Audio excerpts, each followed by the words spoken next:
Hello everyone, and oh, my video seems to have gotten stuck. Let me fix that.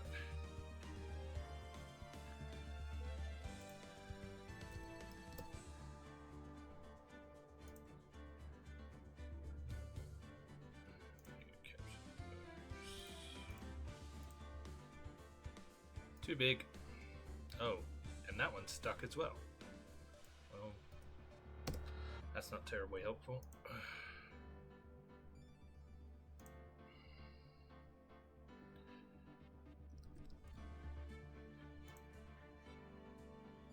That's better.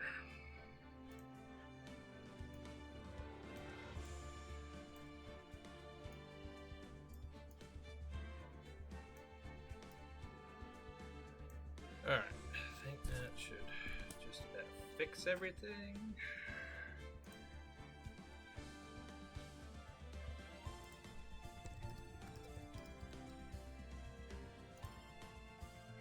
Right, I think we're good to go now. Hello, I am Scruffy.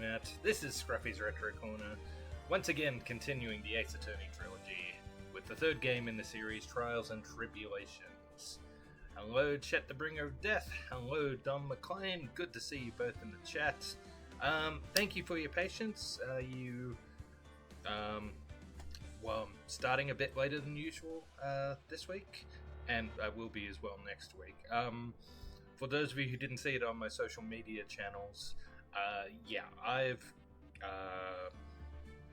I'm acting as family chauffeur this week, and the options were for our human to either take a 90-minute bus ride to get to her summer school courses, or 15-20 minute cart ride. So pretty obvious, so I volunteered to help get her there. I'm going to be doing that on the rest of this week and also Tuesday next week, but I should be back to a regular schedule by Friday next week. But until then, I'll be starting at 2:30 on the weekdays rather than 1 o'clock mountain time. So thank you for your patience, and I may go a little shorter than usual today. We'll see how we go. My partner's not going to be home until late, so I might be able to go longer. We'll see how things go. Anyway. So,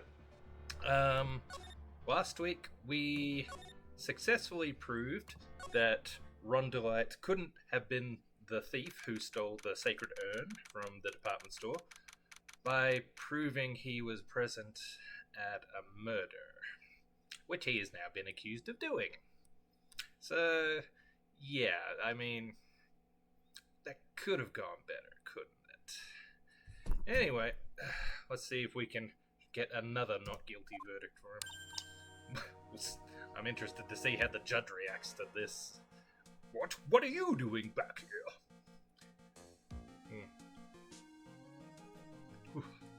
I am warm. Hey, Nick! What is it this time? You won't believe how many people are here for the trial. Well, it is a murder case. What are you talking about? They're here for the trial next door. Next door?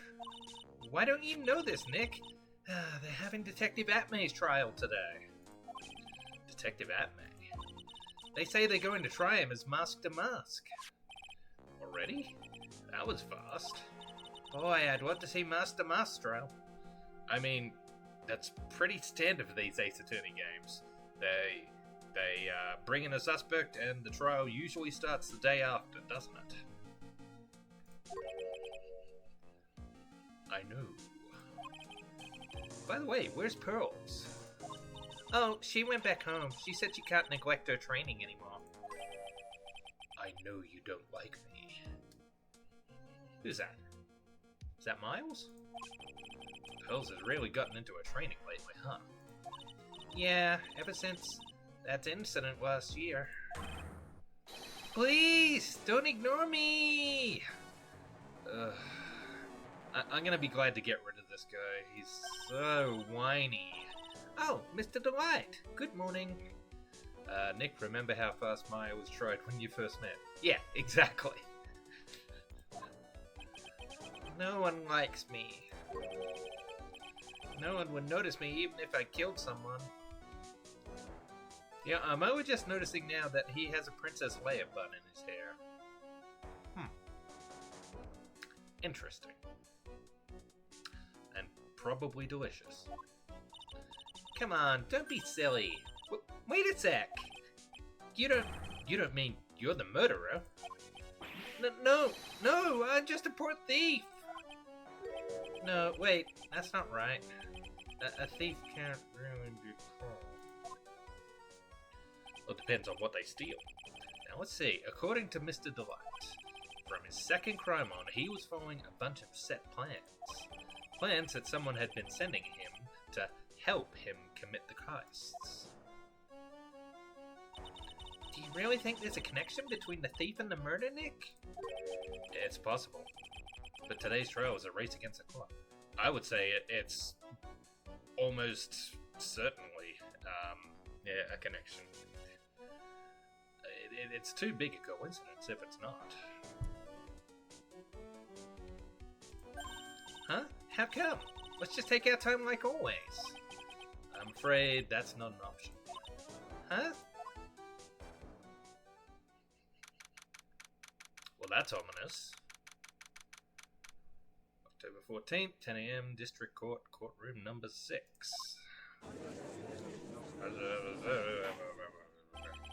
Court is now in session for the trial of Mr. Rondelite. Whoa, deja vu. The defense is ready, Your Honor. You're ready? Preparation is the last refuge of the weak. Okay, settle down, everyone. Let's begin with your opening statement, Mr. Godot.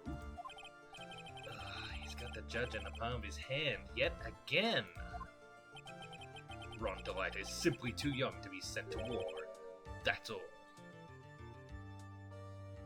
Okay. Cryptic. I'm afraid I have no idea what that means, Mr. Godot. Ha, then you need to get out more, Your Honor. Life is war, but that is exactly why you must be more precise in your wording. That's all my statement means. You understand now, right? No. Well, that's not real hard.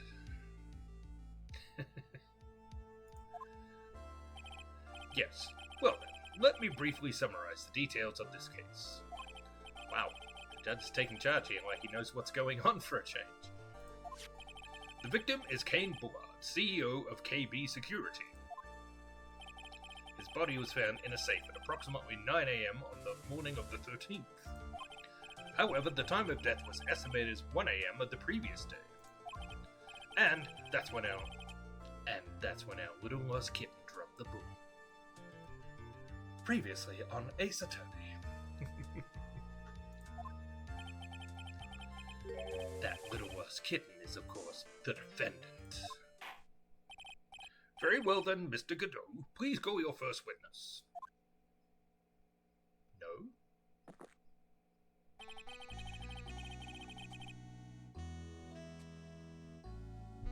I never drink more than 17 cups of coffee during any given trial. Jesus Christ, how's this guy not had a heart attack?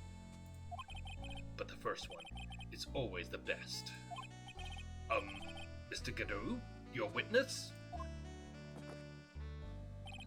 Okay then, let's hear what the defendant, Mr. Rondelite, has to say for himself. The defendant? Well, Mr. Wright, does the defense have any objections? Maybe a bit of a disadvantage having the defendant testify, but I guess it'd be difficult to find any other witnesses. Other than possibly Larry. I remember when Mia was defending me. She allowed me to testify so she could do the cross-examination. She put a lot of trust in me back then. We have no objections, Your Honor. The defense will allow Mr. Delight to testify. Ha! You've got guts, Trite. Alright then, Mr. Rondelite, please take the stand.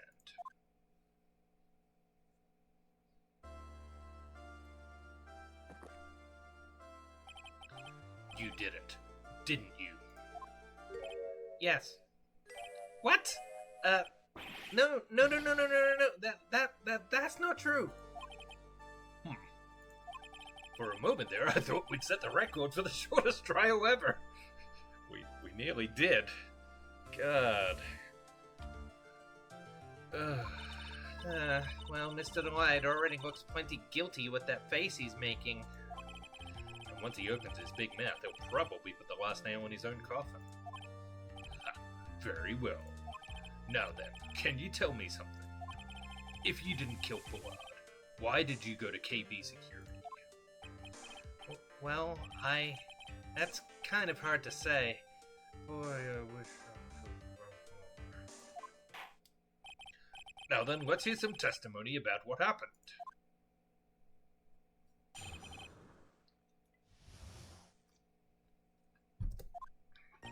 That evening, around 1 a.m., I went to see Mr. Bullard in his office at KB Security. The blackmail letter I got, it ordered me to go there.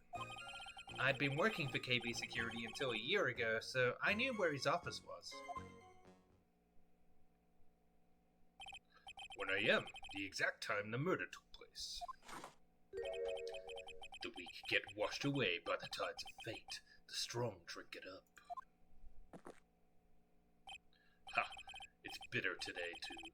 Just like my destiny. Jesus, dude. You'd never know that from the way he's chugging it down. Mr. Wright, your cross-examination, if you please.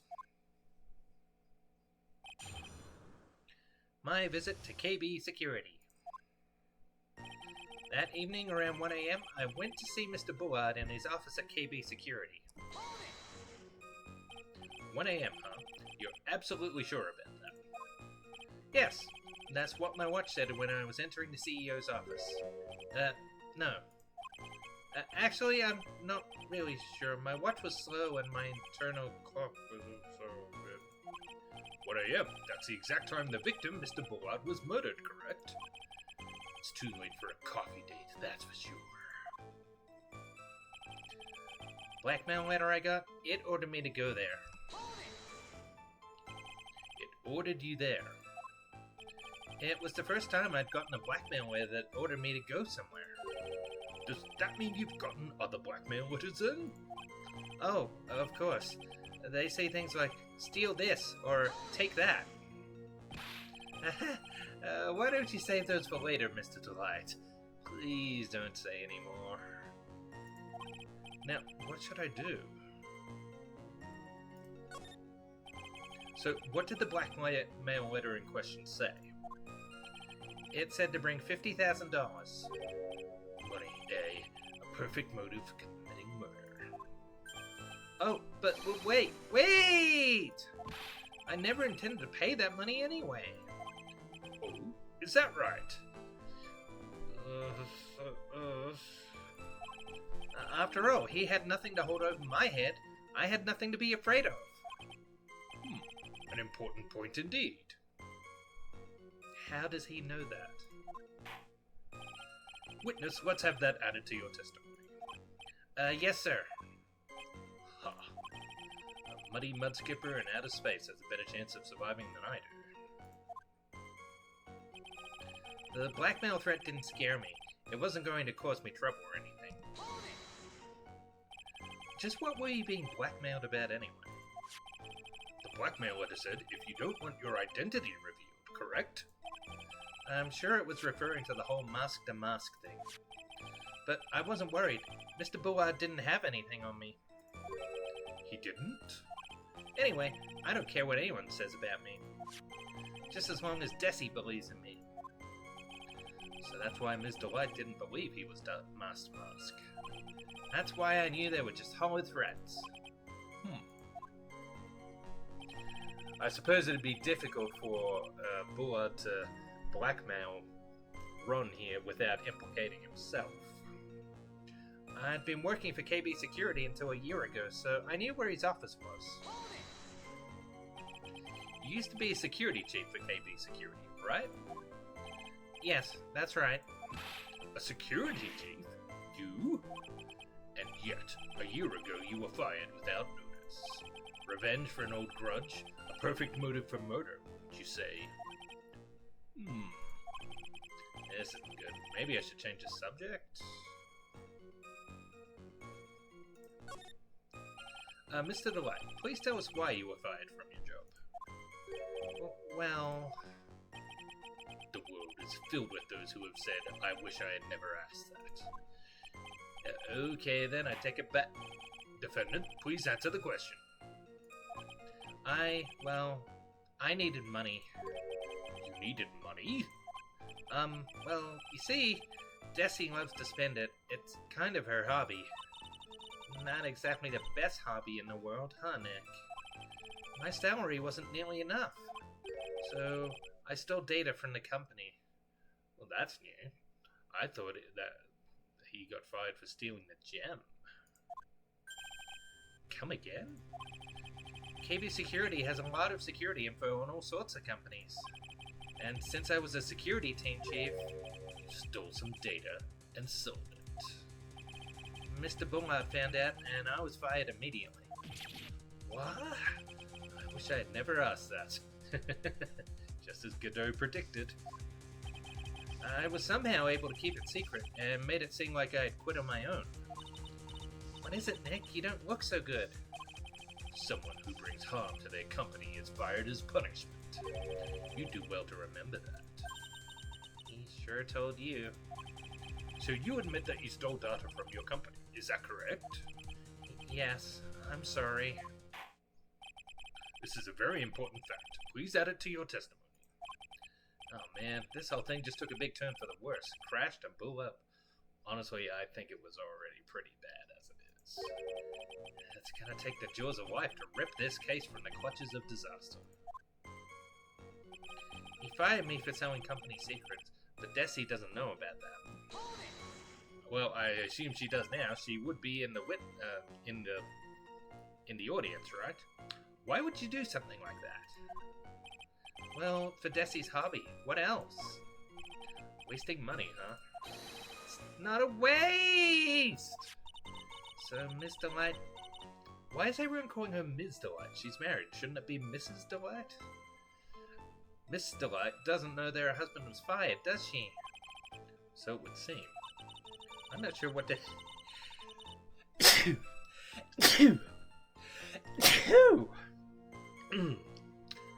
I'm not sure what to think about couples who keep secrets like that from each other. Can't believe it. This case has gotten even Maya to think seriously about couples. Please try to stay focused, Mr. Wright. There wasn't much to his testimony, was there? Sounds like he's avoiding something. At least that's what it sounds like to me. Uh-oh, I got a bad feeling about this. We'd better be careful. But if we don't find a way to make him spill the beans, we'll never get closer to the truth. Yeah.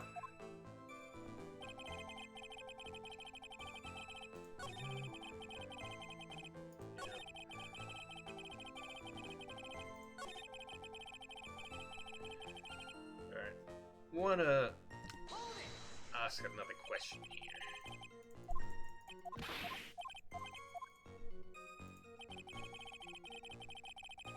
Oh, I can't. Okay. Alright, so is there anything I have that can pick a hole in this? I assume it's gonna be this statement, since... Or... Oh, it could be the other one too.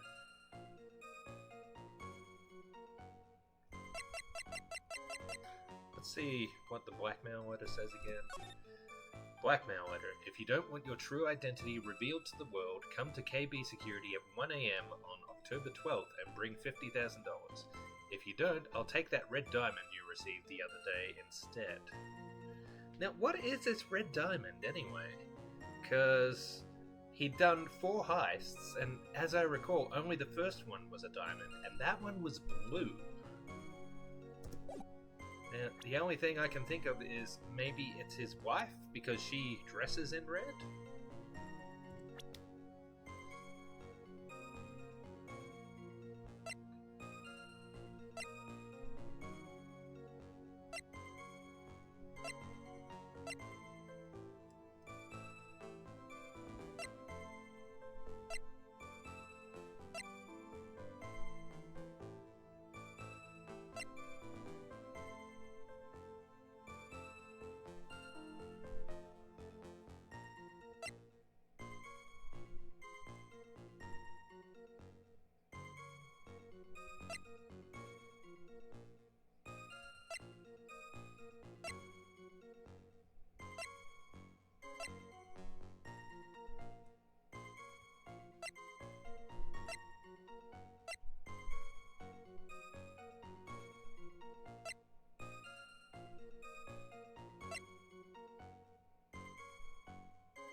What can I use to contradict that?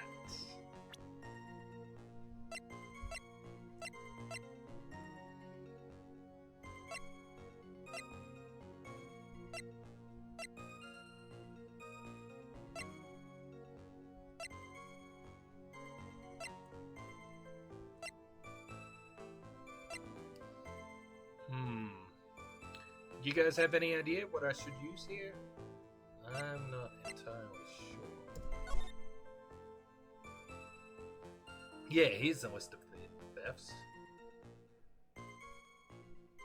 Yeah, so as I recall, the Tear of Emanon was a blue diamond, but there's no mention of a red diamond, is there? I think that's going to be a problem for later, but...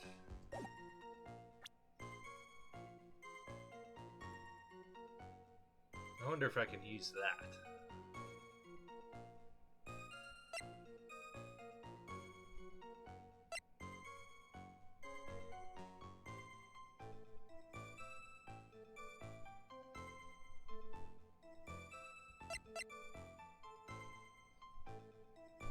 Well, let's try it. I don't have any better ideas. Oh, music didn't stop. That's not a good idea. That's not a good sign. Your Honor, that statement contradicts this evidence. It does? I don't see anything contradictory. Huh? Really? Objection denied.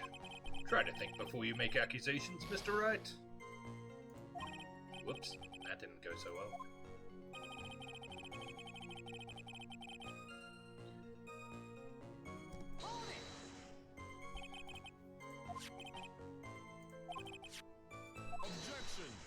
Oh, hello. Tisk, tisk. I'm afraid that reason isn't going to hold up anymore. What do you mean? The victim had no proof the defendant was Master Mask.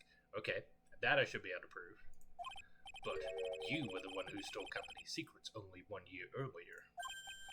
But that was all over with once I was fired. But it is true that the fact I stole secrets was kept under wraps. Even so, there was no reason for me to pay up now, a whole year later. Is that really true? What is it, Nick? The fact that Ron was stealing company data. I wonder if he would have had a problem if that ever became public knowledge. Well, if his wife found out, yeah, it'd certainly be a problem. Mr. Delight, I believe you would have been in considerable trouble if your identity as a company data thief was made public. Mr. Wright, what are you trying to do by bullying your own clients? Men are like colonies of bacteria. The more heat you apply, the faster they grow. That's exactly right. It is? Well then, feel free to keep up the heat, my little lawyer amigo. Little lawyer amigo. You know, the way he keeps on calling him amigo kind of reminds me of, I don't remember his name, but the cowboy detective from the end of the first game.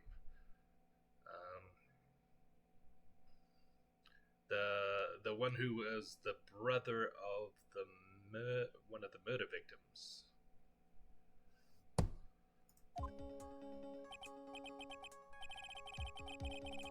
In fact, that guy got kind of similar facial hair, now that I think about it. Yes, now come on, provide some evidence to back up your assertion. Why would Mr. Delight want to keep his data stealing secret from going public? Well, his wife, obviously.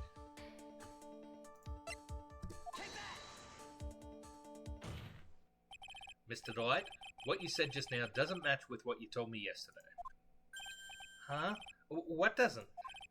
I think you must have been scared. Very scared. Of having a certain person find out your secret. A certain person? Yeah, you do, but you always kind of hear a Matthew McConaughey type voice when you read Good Earn Myself. Okay. I don't know how to do a Matthew McConaughey impersonation, I'm afraid.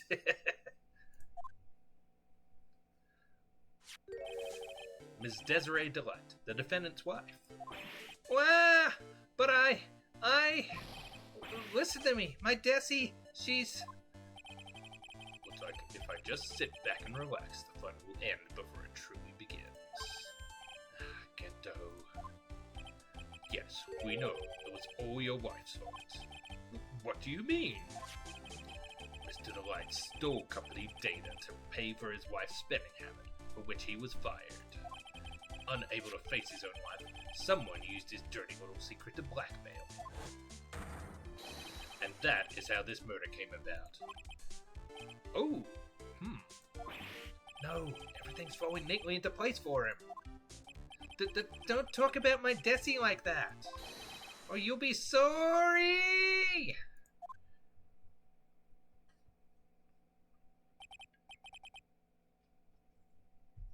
Well, it seems that we've learned a great deal of things here so far. What do you think, Nick?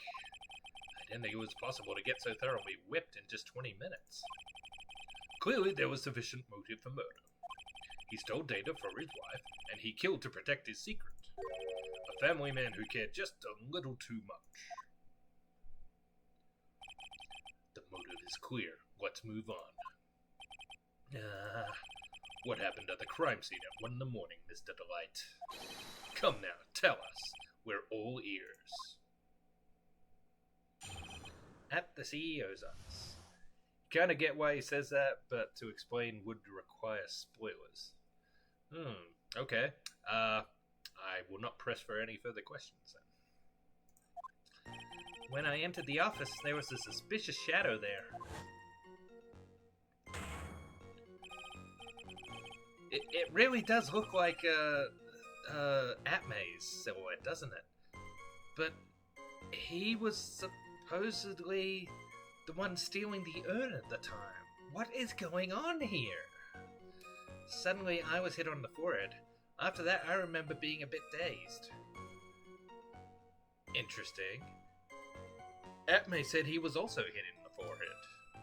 At the same time. What is going on? If I hadn't been wearing that, I would have been killed. When I came to, Mr. Bullard was lying there, dead. I see. Suddenly hit on the forehead, huh? I believe the detective from yesterday provided similar testimony. Well, at least the judge is paying attention for a change. He said that Master Ma struck him on the head from behind. Of course, since Atmay turned out to be the culprit himself, that was all a lie. Ha. No one's going to believe a pathetic lie like that. What are you saying? I really was attacked. We'll find out if what you say is true or not during the cross-examination. Got that, Mr. Trite? Don't go easy just because he's your client. If I see any sign that you are, I'll treat you to another cup of my special blend. You don't need to worry about that, Mr. Godot.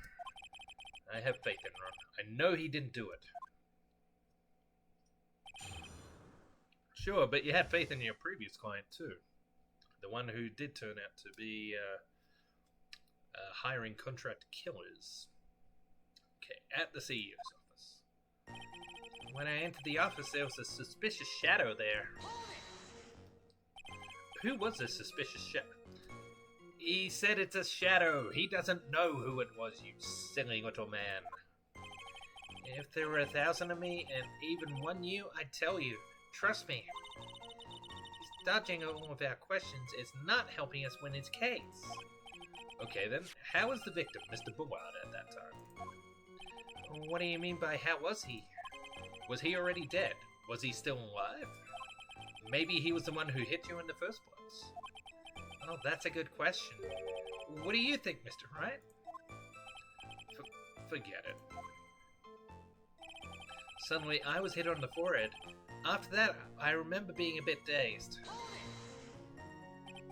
Your forehead? Yes, I was hit on the forehead as soon as I entered the room.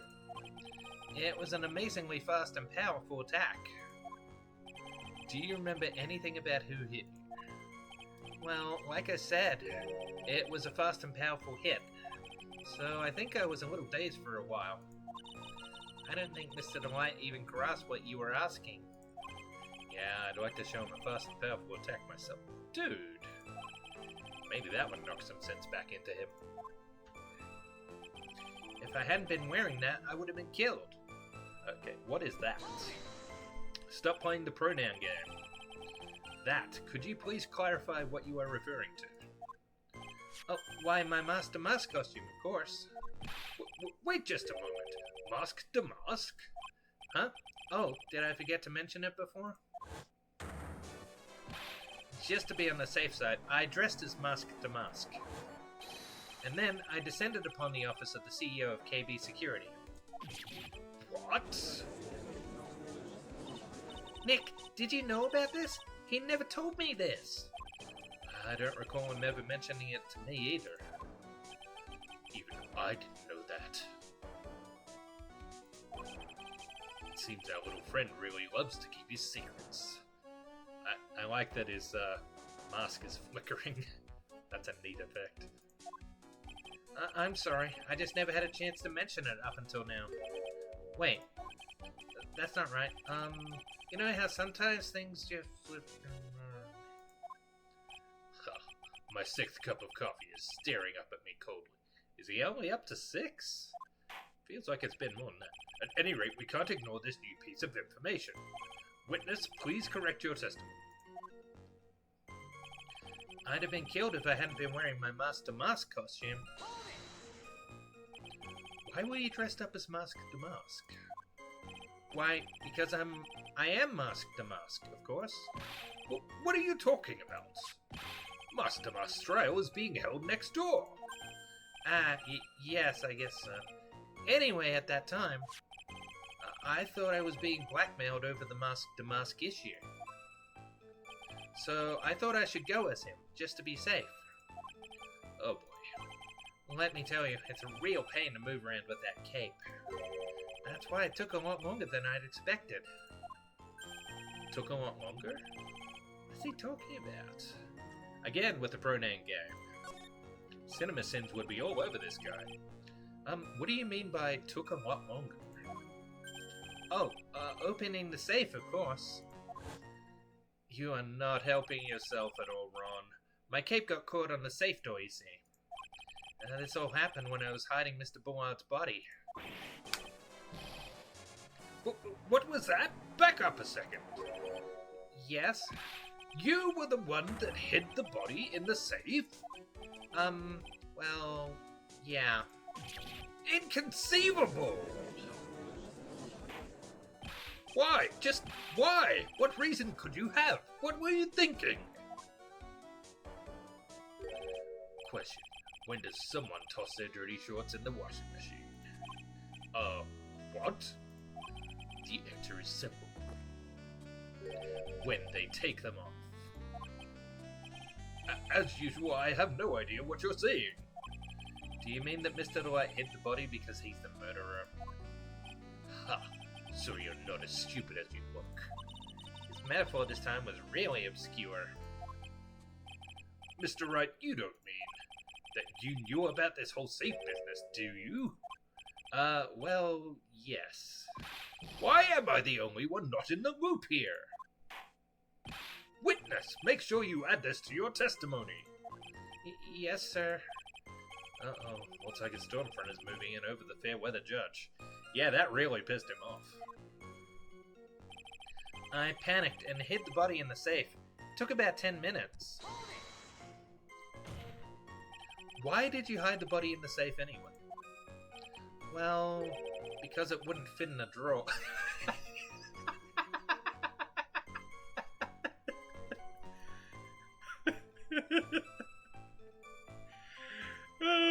I'm sorry, that just tickled me. I mean, logically, yes, I guess that works. That's not exactly what I meant. When I saw that corpse, I kind of lost it.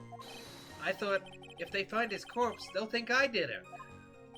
Huh, I think you had a simpler reason than that. It's because you killed him. That's why you spent 10 minutes hiding the body. That certainly makes more sense. 10 minutes? What is it, Nick? I just had a thought. Under those circumstances, would you normally try to hide the body? And spend 10 whole minutes to do it? Under those circumstances? What circumstances? Oh! Hey, Nick, if you think his behavior was so strange, why don't you present some evidence that would show just what those circumstances were? That's it. I'll take a look at the court record and present some evidence. We heard this from Mr. Dwight yesterday, didn't we? There's not much in this testimony either. I bet he's still hiding something. I wouldn't be surprised. We'll just have to draw it out of him. I just hope he doesn't make things any more complicated.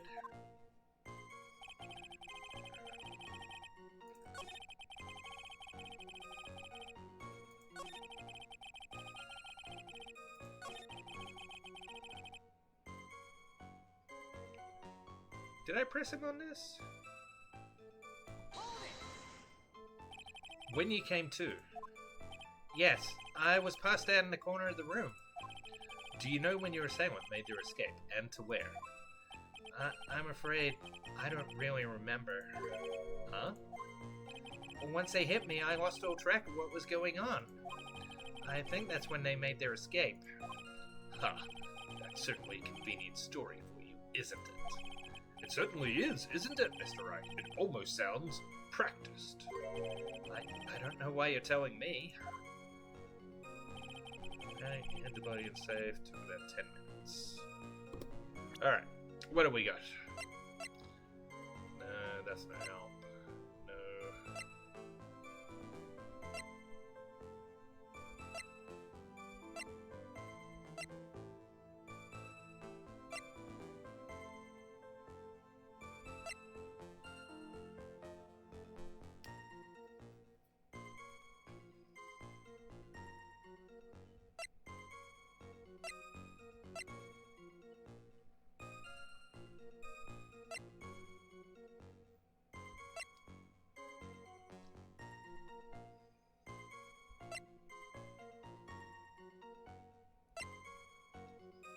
Buzzer record is what I'm leaning towards for this. Why would you hang around if there was the possibility that a security guard could come running?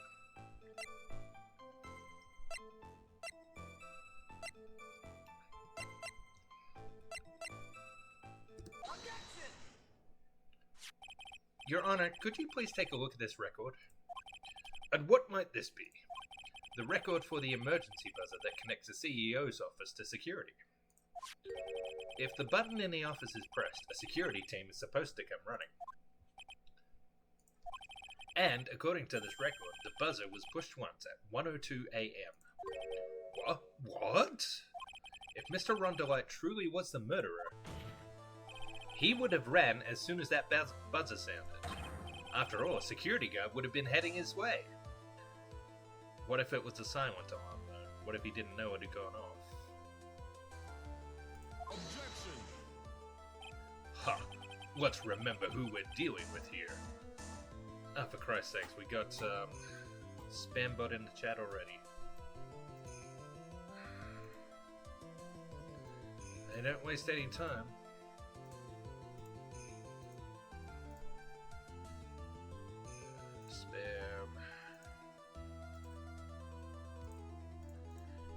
Spambot.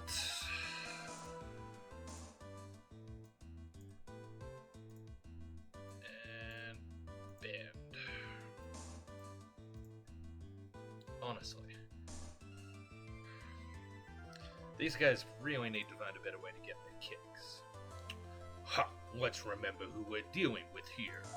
He probably had no idea that there were security personnel in the building. Well, I mean, he used to work there as a security chief. Of course he would know that. And I guess even if it was a silent alarm, he would be aware of the possibility of it having gone off. He just wouldn't be able to know for sure. Up until 1 year ago, my client was working as the chief of security. There's no way he wouldn't have known about it. But, as it turns out, the guard never came. That was nothing more than a coincidence. The fact that the guard was a pathetic... Ooh, harsh, Phoenix. What if Larry's in the audience? Who had just gotten punched in the face by his ex's new boyfriend, and wasn't anywhere in the vicinity, was not something Mr. Delight could have known. Objection! Huh. Again, remember who we're dealing with here. It's a sure bet that Mr. Delight didn't even notice the buzzer going off. This buzzer is extremely loud. There is no way he could have ignored something like that. If he had been conscious, that is. Conscious? What do you mean by that? Ugh.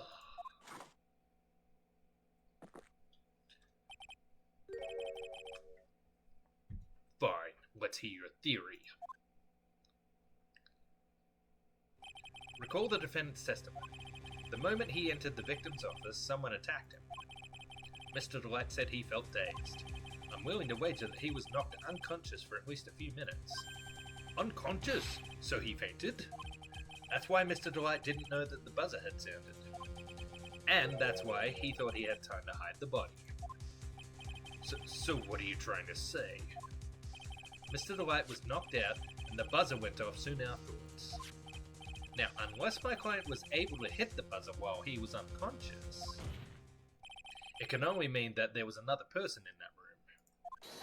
That's right, whoever it was, they knocked out Ron Delight and then pressed the buzzer. Oh, so we don't think it was the CEO who pressed the button? Well, there were no fingerprints on the buzzer, were there? So that indicates whoever pushed it was wearing gloves. That could have been Anne.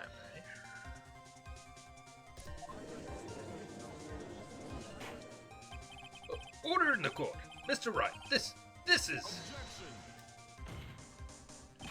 This is preposterous. It was this kid. Ron Delight is the one who killed Kane Bullard. Then who pressed the buzzer? It was... the victim, of course. He pressed the buzzer when the defendant attacked him. He didn't die right away. He must have held on long enough to push that button. So Kane Bullard sounded the buzzer himself. What is your opinion on this, Mr. Wright? I need to prove that the real criminal was there at the scene, but how? Can I prove that it wasn't Kane Bullard who sounded the buzzer? Sure can. The defense's opinion in this is this, Your Honor. This piece of evidence proves that it wasn't the victim who sounded the buzzer. No fingerprints. I believe this is the piece of incontrovertible evidence you were looking for. The emergency buzzer? Is there some kind of clue on it? Absolutely not. Hey, come on now. At least give some thought to what you say before opening your mouth. The fact that there are absolutely no clues is itself the clue. Now I'm the one who's clueless. As usual, this button has no fingerprints on it. If Mr. Bullard had really pressed it himself, naturally he would have left his fingerprints behind.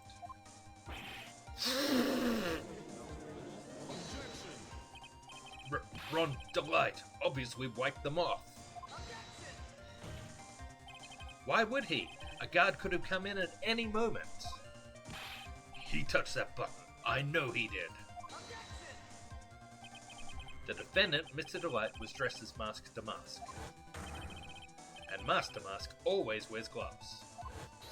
What reason could he possibly have had to wipe the button free of fingerprints? Order! Order! Order! Huh. It would seem. I've been forced to eat crow. I wonder what blend number crow flavored coffee is. However, if the real killer was there at the scene, why would that person press the emergency buzzer? Shouldn't they have run away without putting themselves in extra danger? Oh dear. What's with this awkward silence all of a sudden? Ha! Looks like you're fresh out of parlor tricks. I think I get what they're leaning towards there. They wanted to frame Ron for the murder, and so they pushed the buzzer to alert security. and left him there unconscious. That works, right? Now onto your neck. Just give me a minute to collect my thoughts.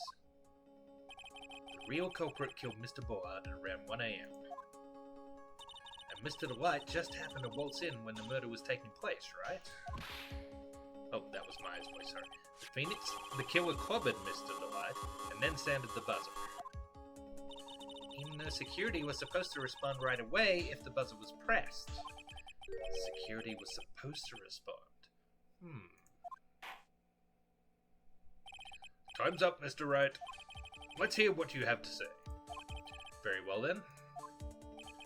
Oh, you've got some guts. I like that in an opponent. Why did the real killer sound the emergency buzzer?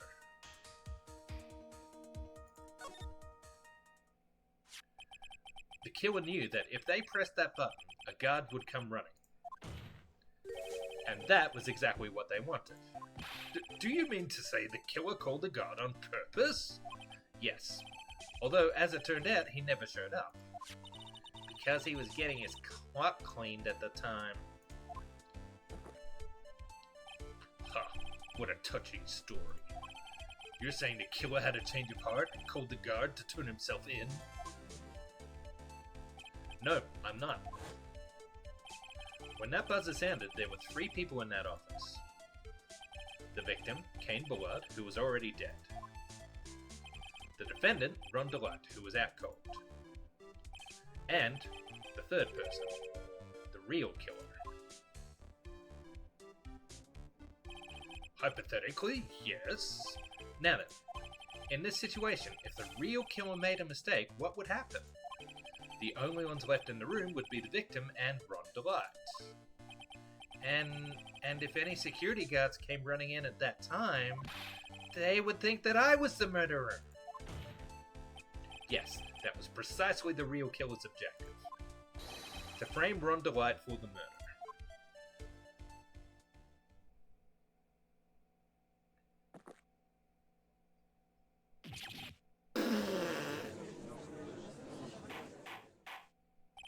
Order! Order! Order! It would seem I've been made to eat my words once again. Actually, you've been made to do a spit take with a cup of coffee. Yeah, I feel sorry for the poor guy who has to clean that up. Mr. Wright, who was it? Who was it that tried to frame me? Wait a second. I'm the one and only Master Mouse.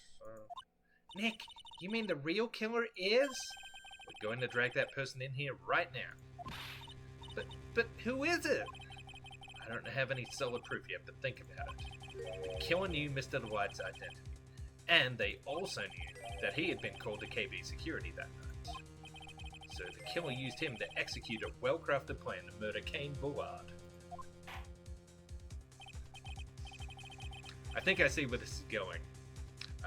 I think it's Detective Atmay.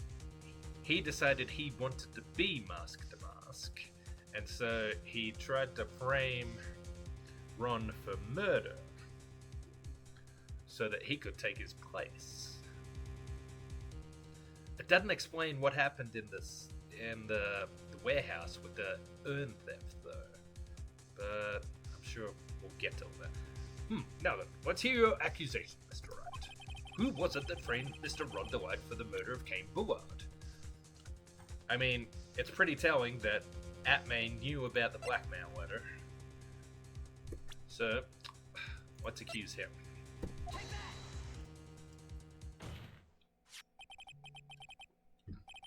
Detective Luke Atmay.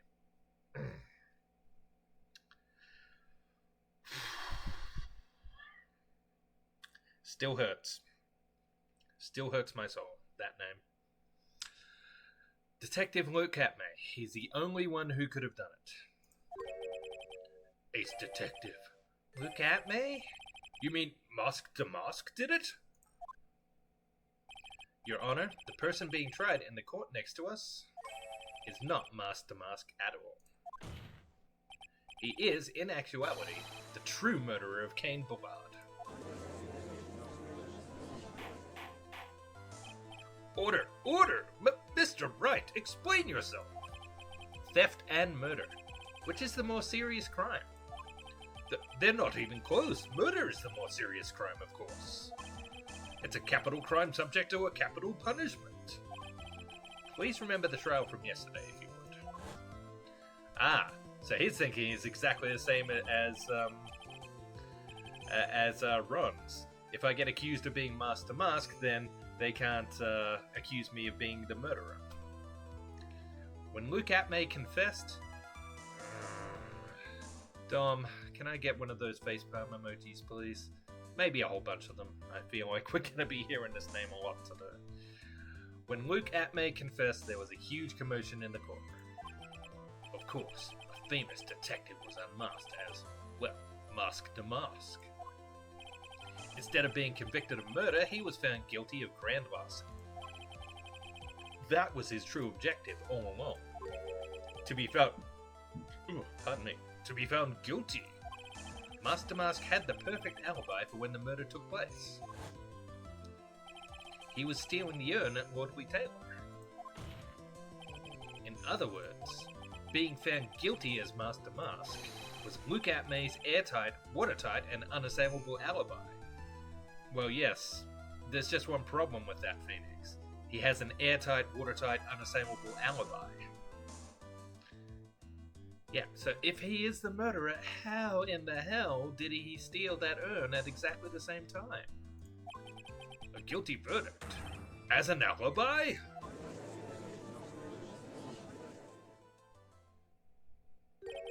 You know, it's almost time. For what? For Luke Atmay's verdict. It was a pretty simple trial, after all. If we're going to stop this trial and stall that one, we need to do it now. Of course. That's assuming you have proof that the detective was the one who committed the murder. Mr. Luke Atmay's trial has indeed attracted the attention of the entire country. If we were to intrude and fail to provide adequate proof of his true crime, Mr. Delight would be left with no grounds for appeal. Am I really sure about this? Huh. A bet's only good when your wife's the ante. Mr. Wright, I believe in you. Mr. Delight? So please, I'm begging you! Thanks, but my decision will determine the rest of your life. Can I really risk your life like this? Phoenix.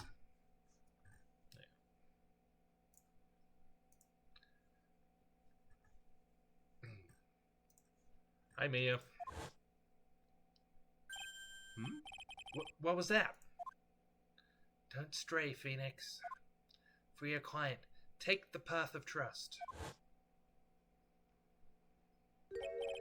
That voice. It sounds like... Mia! Your Honor, the defense requests an immediate recess. Huh. So that's your answer, huh? Very well. I've decided as well.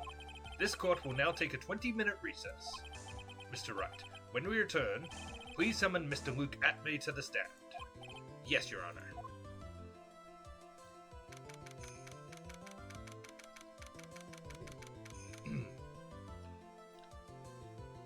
Oh, we're not even going to go into a recess? We're just going right into the return?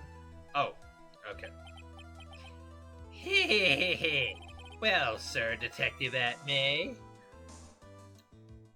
That raises the question of who the defense lawyer is for this case.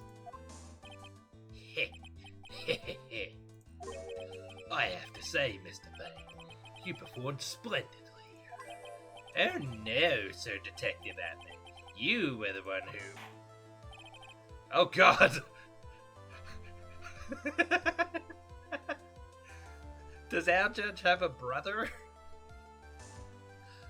That's enough! This court sees no reason to further prolong this trial. This court finds the defendant, Luke Atmay. Wait! Don't hand down your verdict yet, please. Well, Sir Lawyer, welcome to my courtroom. Oh, Oh, it's a Canadian jet. Who's this older, eh? My name is Phoenix Wright, attorney at law, and I wish to file an accusation against this man, Luke Atmay. Accusation? You accuse Mask Damask? That man is not Mask Damask. He's just a ruthless murderer. What?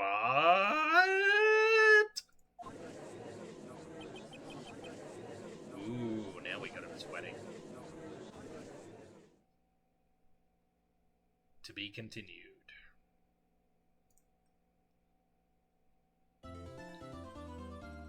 Alright, well, that went pretty well.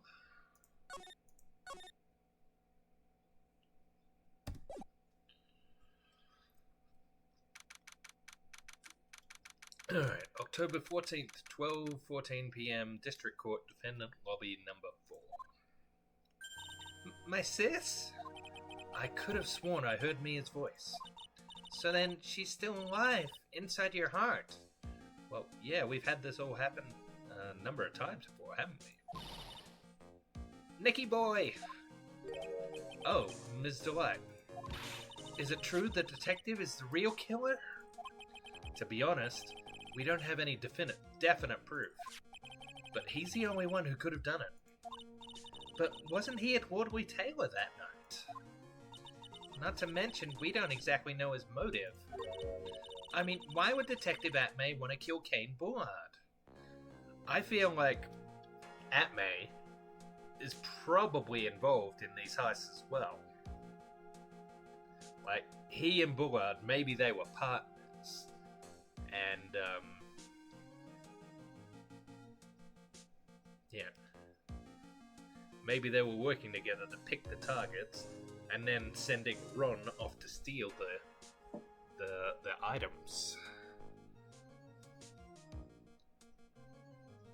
And then maybe Atmay decided, you know, I'm sick and tired of splitting the costs with this dude. Oops, it's almost time. Better get back to the courtroom. I need to find some solid proof. And it's gotta happen sooner rather than later.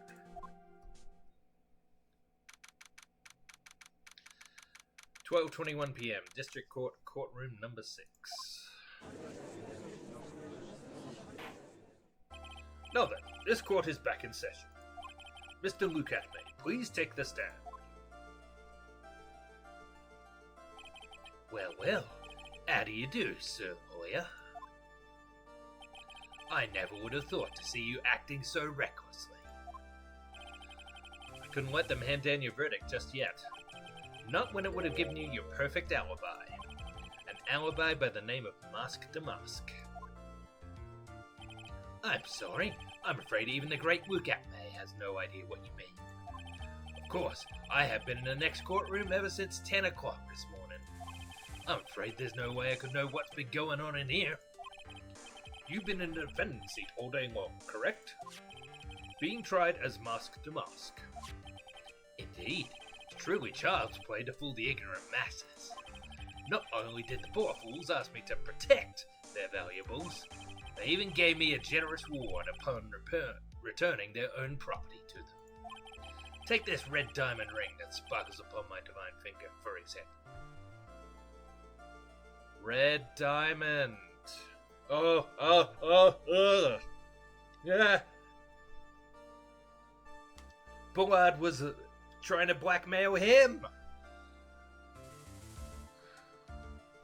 Okay, it's all coming together now. So you continue to insist that you are, in fact, Mask Damask. Of course. Very well then, Luke Atmay. Let us begin with a simple question. On October 12th at 1 a.m., Kane Bullard was murdered. Where were you at that time? One without knowledge lacks even the knowledge that he should be ashamed of himself. But don't worry, I will not hold it against you, Sir Judge. Thanks. Alright, Mr. Atmay, the night of the murder. Speak. We're all ears. As you wish, Sir Prosecutor.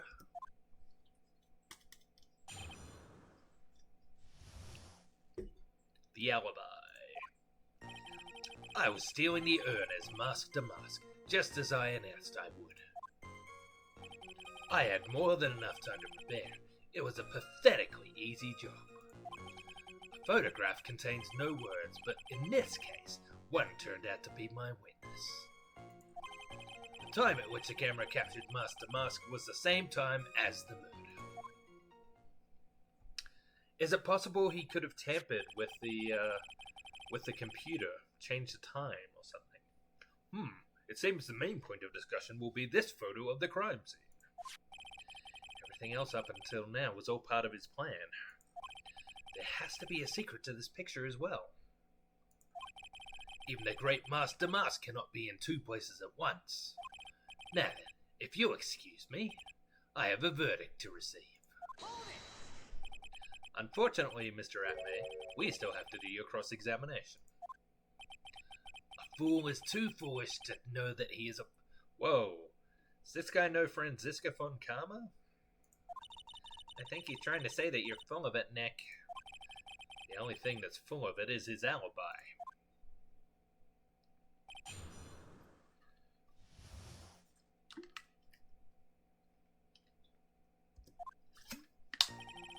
I was stealing the urn as mask to mask, just as I announced I would. So this photograph is the proof, correct? Indeed it is. And the man in the photo is certainly wearing a mask. That is why I am called mask to mask. But conveniently, that also means that there is no way to tell who this really is. What do you mean? Objection! Ha! Are you saying that this is not, in fact, Luke Atme? That it could be an accomplice dressed as mask to mask to create an alibi? I mean, yeah, if the security camera is correct and hasn't been tampered with, then that means there is another person involved in this whole conspiracy. And who could that possibly be? There's not that many options. It would either have to be Adrian Andrews or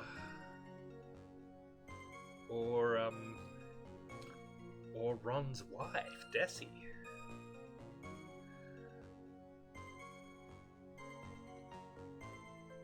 Or Larry, but I really don't think it's Larry. Oh, what an interesting idea. Are you saying that I, Lone Wolf Luke, had an accomplice?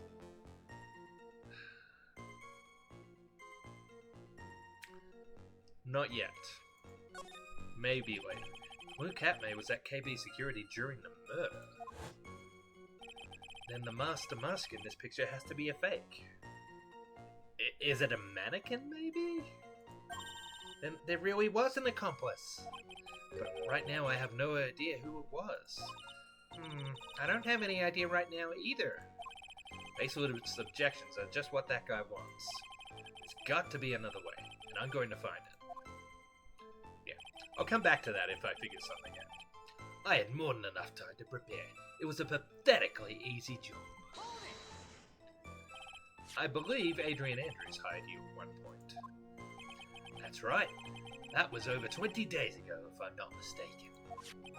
You sent the calling card to Wardley Taylor 10 days before the heist. That would mean you sent out the card after you began your security watch, right? Indeed. There was no reason why I couldn't do both jobs at once. It was the perfect opportunity to steal my latest target. I see. You truly are evil, aren't you? Yes, evil is what I am. Hey Nick, isn't there something odd about this? Detective Atme was always proud of his ace detective skills, right? But if the urn was stolen from Wardley Taylor while he was the only one watching it, he'd have no way to maintain his perfect ace detective persona. You know, that's true. It is kind of odd. The photograph contains no words, but in this case, one turned out to be my witness. So by photograph, you mean this piece of evidence here. Is that correct? Indeed it is. That is it. The very thing that proves I committed the crime. The very thing that proves you committed the crime. When you think about it, it's really odd. You say that almost as if you had this picture taken on purpose. Objection! He was simply caught by the very camera that he had set up. Yeah, exactly. We all have days like that. Indeed, it turned out that there was no such thing as the perfect crime after all. Life is truly an ironic thing, a sad blue melody. Looks like I'd better gather more information for now. If he's truly the killer, there's got to be something phony in that photo. The time at which the camera captured Master Mask was the same time as the murder. About the camera that took this photograph. Oh, come on now. It's all too clear what you're thinking. Huh? You think I altered the timestamp on the photograph, don't you? Yes. I'm afraid that's impossible. The camera was set up by Lordly Taylor, and on top of that, it was Lordly Taylor staff that printed the picture's data. Unfortunately for the defense, there's no way that picture could have been altered. I see. Looks like I'd better find something else that could be suspicious. So this alibi is false? It has to be, or he couldn't have killed Mr. Bullard at KB Security. But I'm not really spotting anything unusual. There are two possibilities. Either the Master Mask in the photo is a fake, or the photo itself is. Alright, let's have a better look at this photo. Oops. Wrong button. Wrong button! Oh no.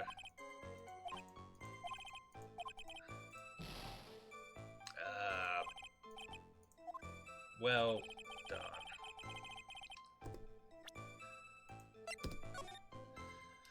Okay.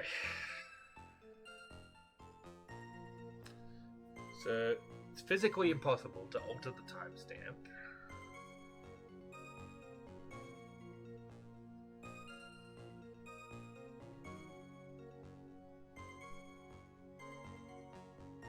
The only thing I can think of, it doesn't look like there's a paint stain on the box.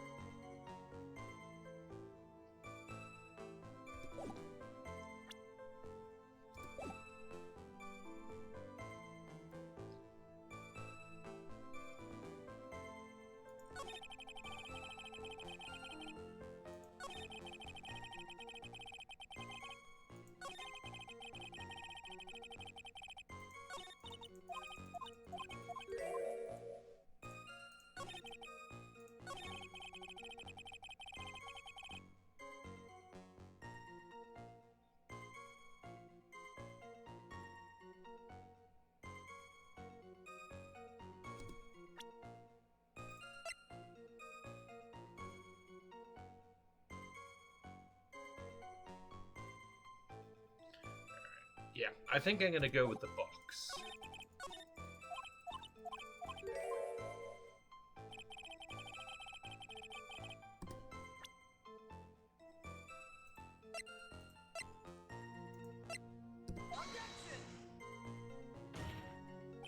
The witness's statement is clearly faulty, Your Honor. I'm sorry, but I can see nothing faulty. Unfortunately, I will have to penalize you, Mr. Wright. I must be on the wrong track.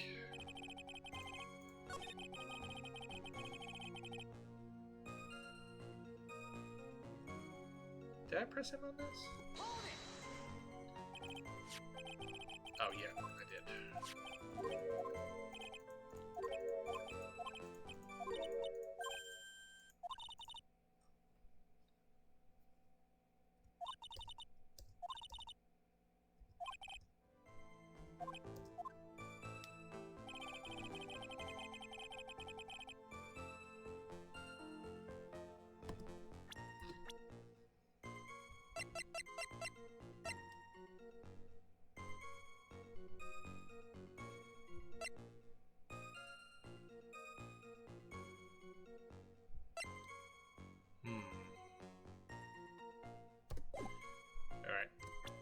I think I better save before I lose any more points.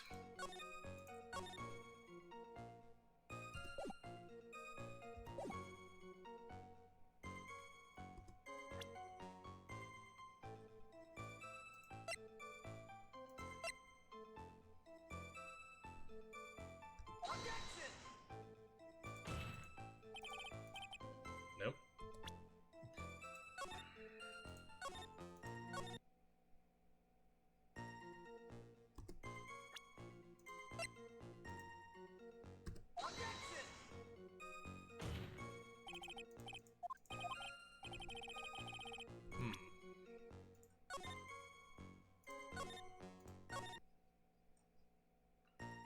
Well, the only other hint they give me is Maya pointing out how it would be bad for his reputation as an ace detective.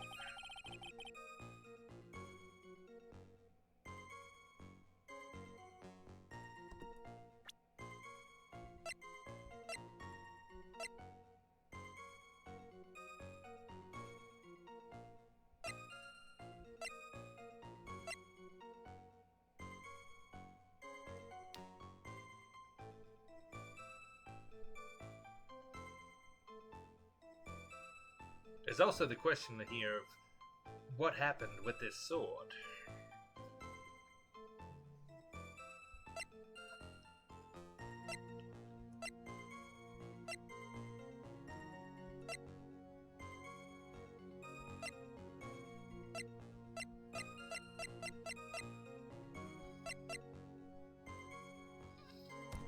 Alright, I think I'm gonna have to look up a guide for this because I am completely at sea right now. Oops.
Oh, I'm supposed to...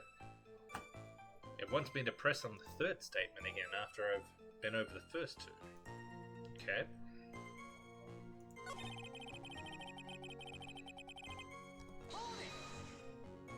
So, by photograph, you mean this piece of evidence here. Is that correct? Indeed it is. That is it. The very thing that proves I committed the crime. The very thing that proves you committed the crime. Surely even you understand by now. Lordly Taylor provided that camera. There's no way I could have tampered with it. That means I could not have killed Kane Bullard unless I had an accomplice. Oh no. That suggests the person who's responsible here would be Adrian Andrews. Oh, I had really hoped she'd moved on to a crime-free life. Come on, think long and hard about that night. Basement warehouse and this picture that supposedly captures it. It's got to be here. Isn't there something funny about this picture? Are you implying that this picture is a fake? You bet I am. There's definitely something strange about this picture. Okay. Got an idea.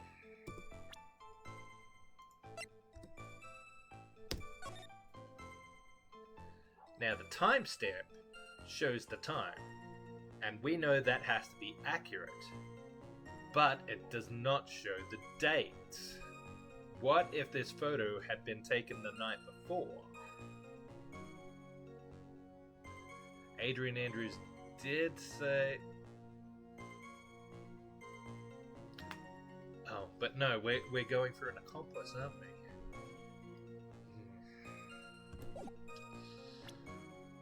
Okay, well... We took a walk around in the basement warehouse that night before the theft took place, and there's something in the photo that doesn't match my memory of that night. Very well, then let's hear what you have to say. What about this photograph do you find funny? Well, the paint. The funny part is right here. What, this is a blood stain! Ah, blood! Now this case is getting interesting. Not exactly. This stain is actually pink paint. Oh, just paint. And peach colored at that. From blood to peaches. Judge sure loves going off on his wild tangents. The problem with this photograph is not the paint. The problem is when you consider the layout of the basement warehouse. It turns out that something that should be there is nowhere to be seen. Well, Mr. Wright, what is supposed to be in this picture instead of the paint stains? It was the statue, wasn't it? The supervisor of the treasure exhibit stated the following. Well, there's a good reason for that. On the day of the crime, around noon, that golden statue just happened to arrive from the mountain training hall. I realized that the statue would be the perfect size for covering up the paint stains. That's why I put it where you first saw it.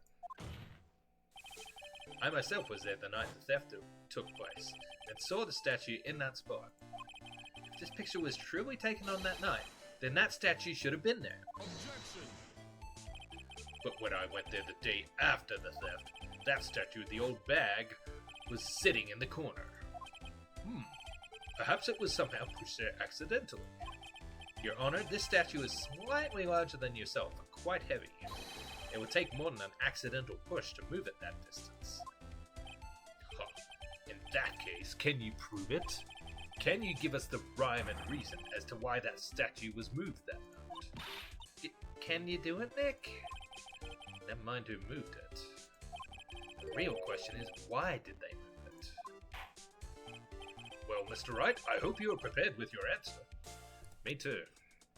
Because I've been wondering about this myself.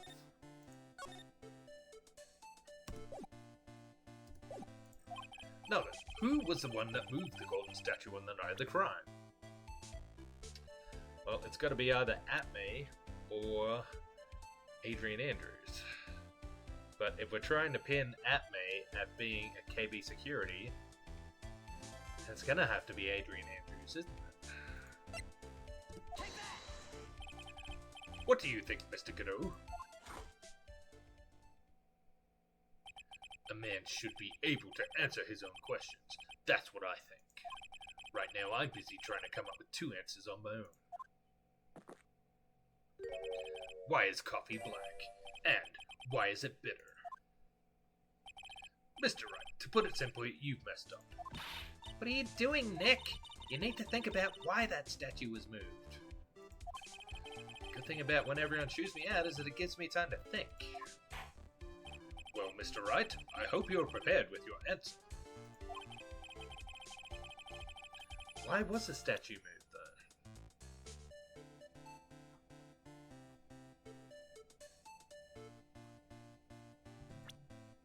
though? Alright, let's go through the list and see who the possibilities are.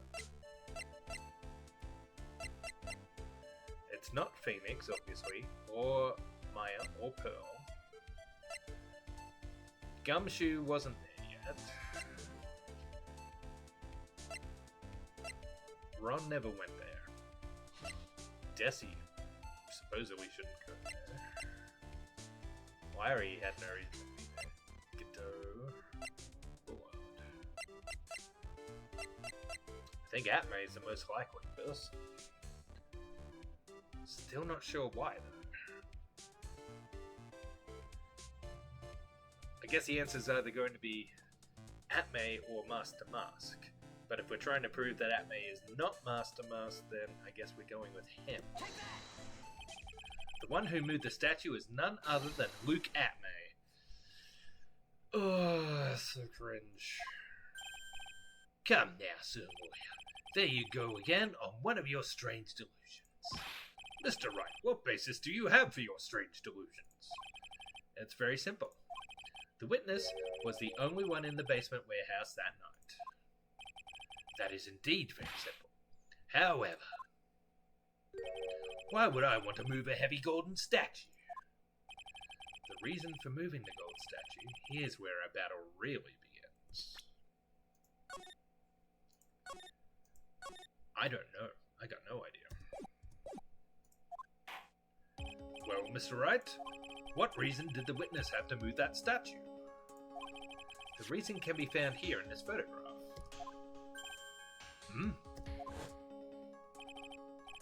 Look at me. You pretended to be Master Mask to create an alibi by showing you were at Wardley Taylor that night.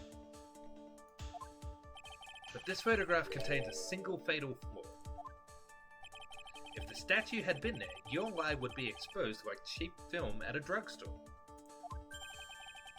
This is why you had to move that statue. Wait. Did he dress the statue up in the costume? Oh my god. Really? That could explain the sword. He had to prise the sword out of the statue's hand, and maybe that's when it got damaged. A single fatal flaw. Interesting theory. Please enlighten us. Just where in this picture does this lie exist?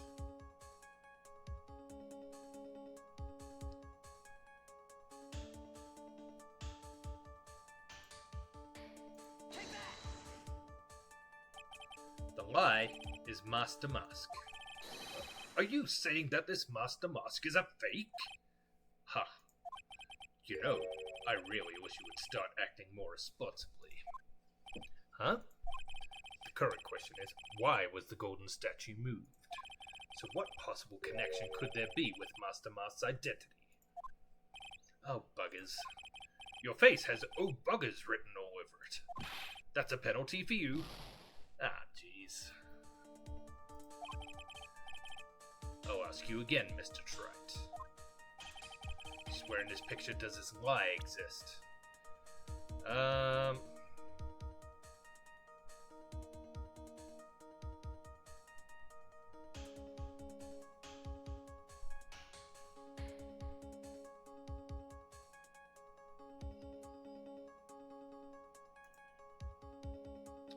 Is it the empty space where...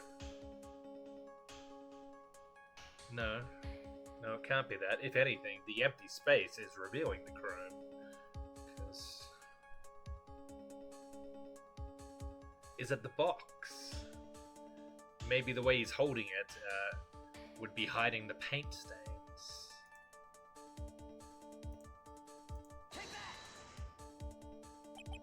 The lie is must...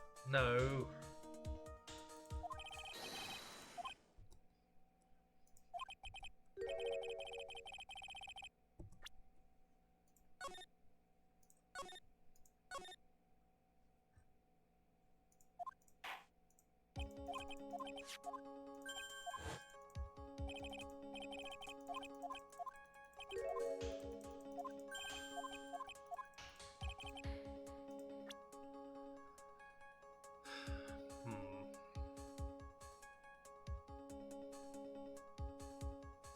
What about here?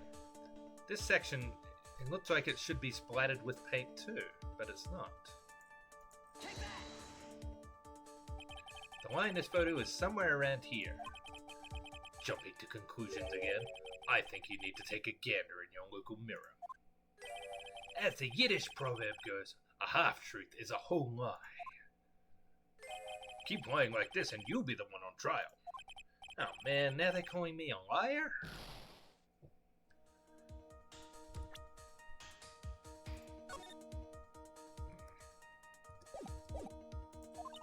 The question is, why was the statue moved, right? There was some reason the culprit didn't want the statue in the picture. At least that's what I thought. I'll ask you again, Mr. Wright. Where is this picture?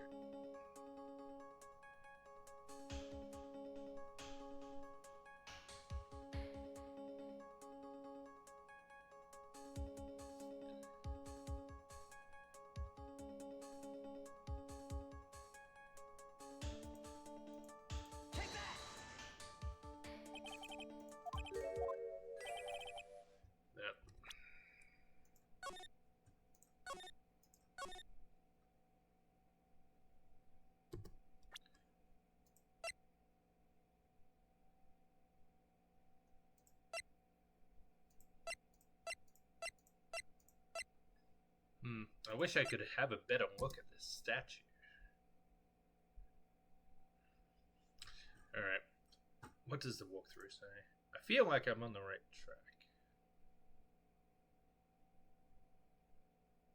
track. Timestamp. But why the timestamp?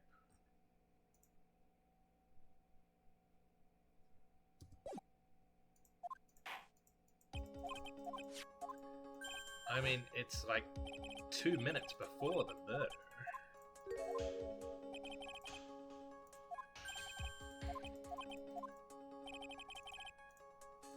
Alright, I'll bite. What are they getting at here? Naturally, the line in this photo is the timestamp. What do you mean? Yeah, I thought we'd come to the conclusion that the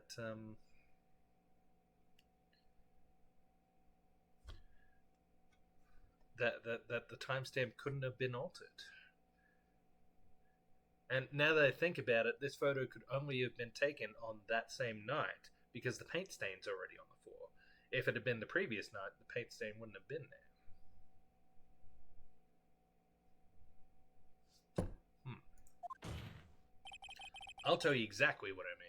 Alright, I want to see where this is going. On the night in question, Luke Atmay went to KB Security and murdered Kane Bullard. Therefore, it's obvious. It would have been impossible for him to have been at Wardley Taylor at this time.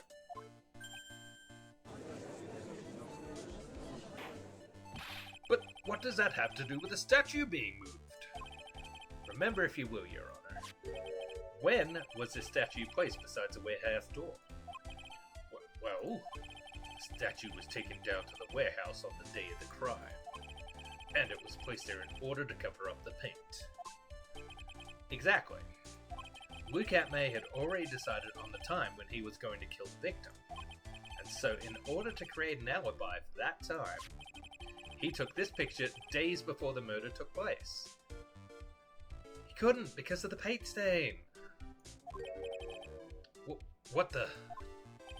Of course, the statue hadn't yet been brought down to the basement warehouse yet. Ah! So on the day of the crime, Mr. Atmay must have been quite nervous. Does it say when the paint stain happened?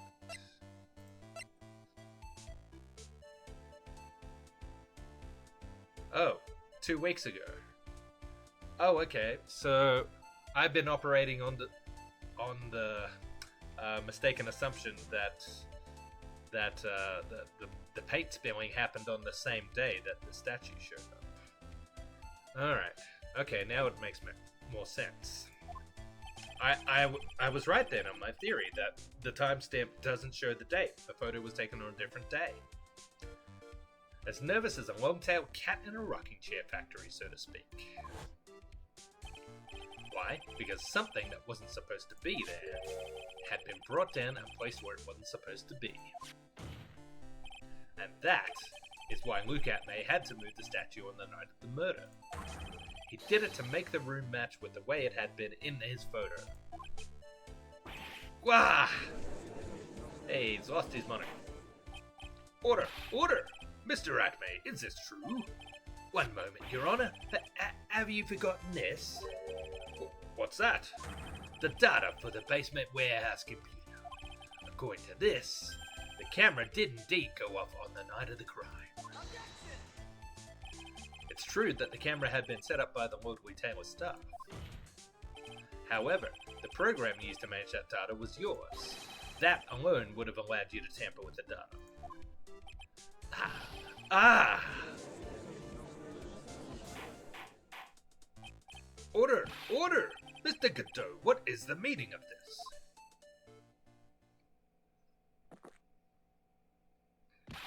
Godot, I warned you about making me wait. Now put that coffee down. My 11th cup. I promised to drink no more than 17 during a trial. Which means I'm still good to the last drop. However, the defense has a very good point. A good point? So what? We are all but travelers on a road of infinite points. I think he's got his points mixed up with his other points. So you say this photograph was taken ahead of time, and that the statue was moved in order to make it match. That's a very interesting idea. However, there's one point that can't be denied, which is that it's only a possibility. Men that are trapped by the chains of maybe can never reach their dreams. That's very true. No way, don't fall for that, Your Honor. Hey, Mr. Damask. Yes? If there's no funny business in your actions as Mask Damask, there should be no problem with you telling us your strategy. So let's hear it. Yes, please provide this court with your testimony about your plan to steal the sacred urn.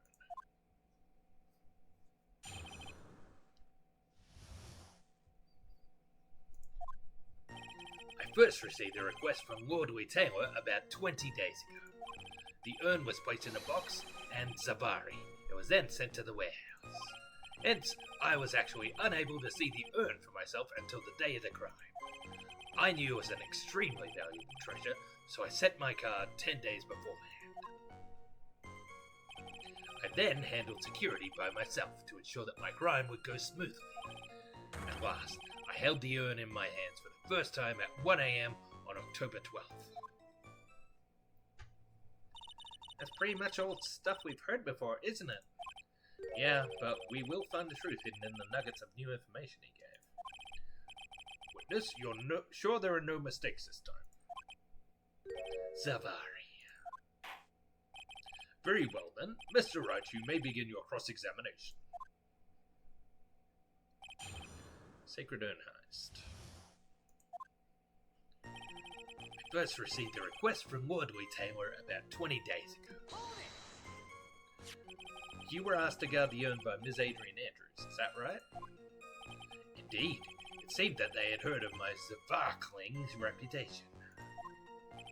See, Ms. Andrews is still attracting the weirdos. Better watch out too, Maya. The urn was placed in a box, and Zavari was then sent to the warehouse. You mean this box? Yes, that pathetic box. Lady Andrews was especially taken with that urn, and she wouldn't let anyone enter the store, not even me. Huh, interesting new tidbit. Hence, I was actually unable to see the urn for myself until the day of the crime. So you're sure that you had never seen the urn before? Indeed. You may ask Lady Andrews to confirm for yourself. My security was focused entirely on the entrance to that warehouse. However, I, Luke Atmay, let no information whatsoever slip through my fingers. I think I see where we're going here.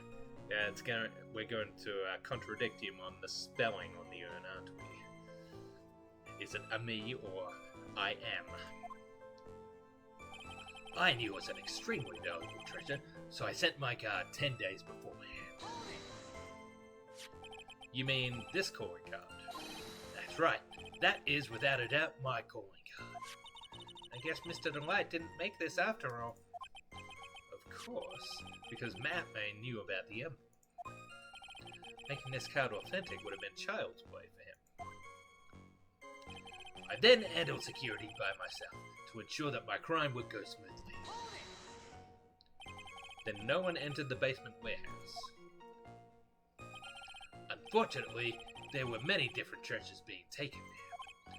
Thus, for a period of approximately 5 days, people were indeed going in and out of the warehouse.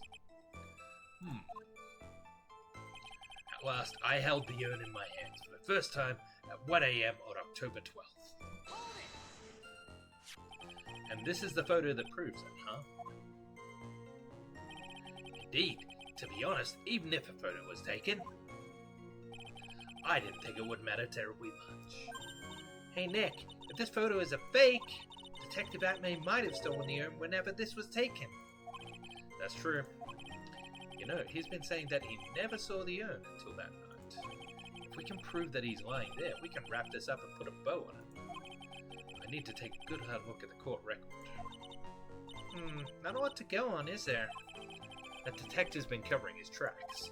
There's only one thing we need to prove in this cross-examination. That he took this photo well before the actual night of the crime. Alright then, how do we do that? It's one thing that Atme stated very clearly. That he had never seen the urn before he stole it. We need to prove that he's lying. Alright. I don't think there's anything here I can get a contradiction on yet. So let's press them again, see if they're holding back more information.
Alright, well, we better save again.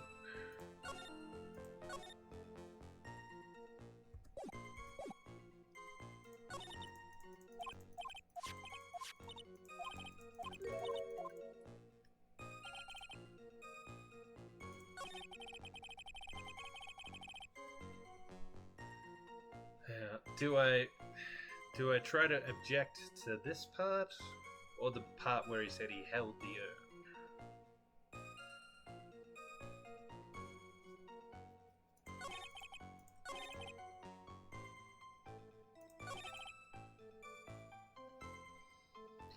We really should have pressed him for more information about what the urn looks like.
Alright, well, let's just try and see how this goes. Your Honor, that statement contradicts this evidence. It does? I don't see anything contradictory. Huh? Really? Objection denied. Try to think before you make accusations, Mr. Wright. Oops, that didn't go so well.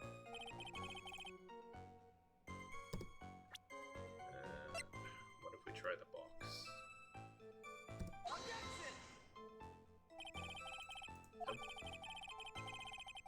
How exactly are the evidence and the statement just now related? They aren't they? Not at all. Mr. Wright, please think the facts over before making accusations. That's enough. This court sees no reason to further prolong this trial, nor is there any need for more time to decide the case against the defendant. This case is extremely clear. I see no room for misinterpretation of the facts.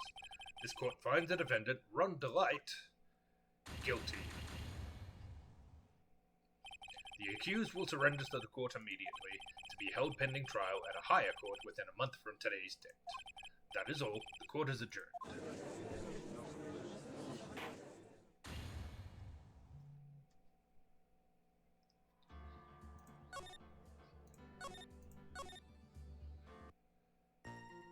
Alright. Try again.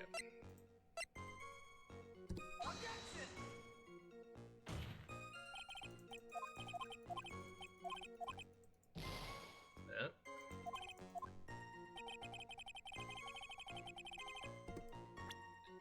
The box.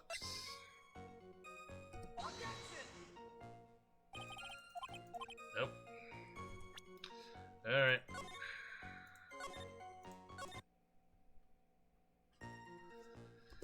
Do I need to have a better look here?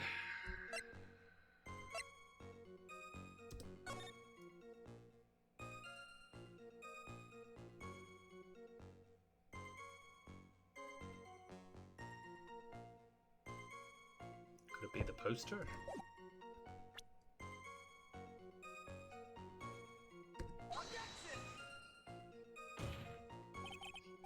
Nope.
Alright.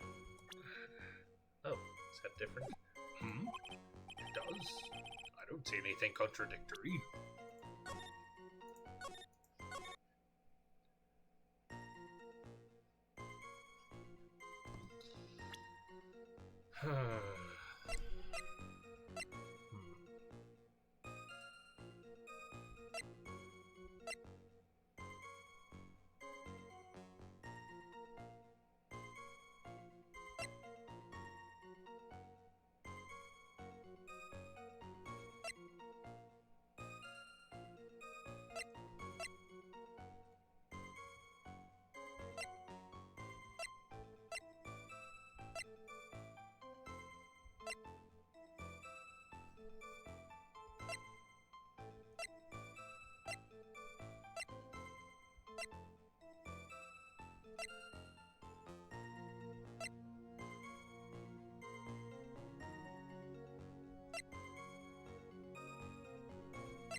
Alright, I'm gonna need some help with this.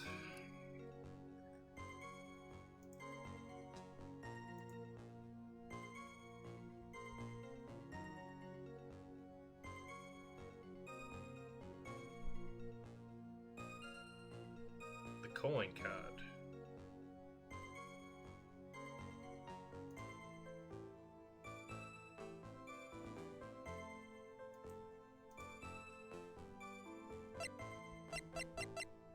Sent before a harvest. The emblem is top secret.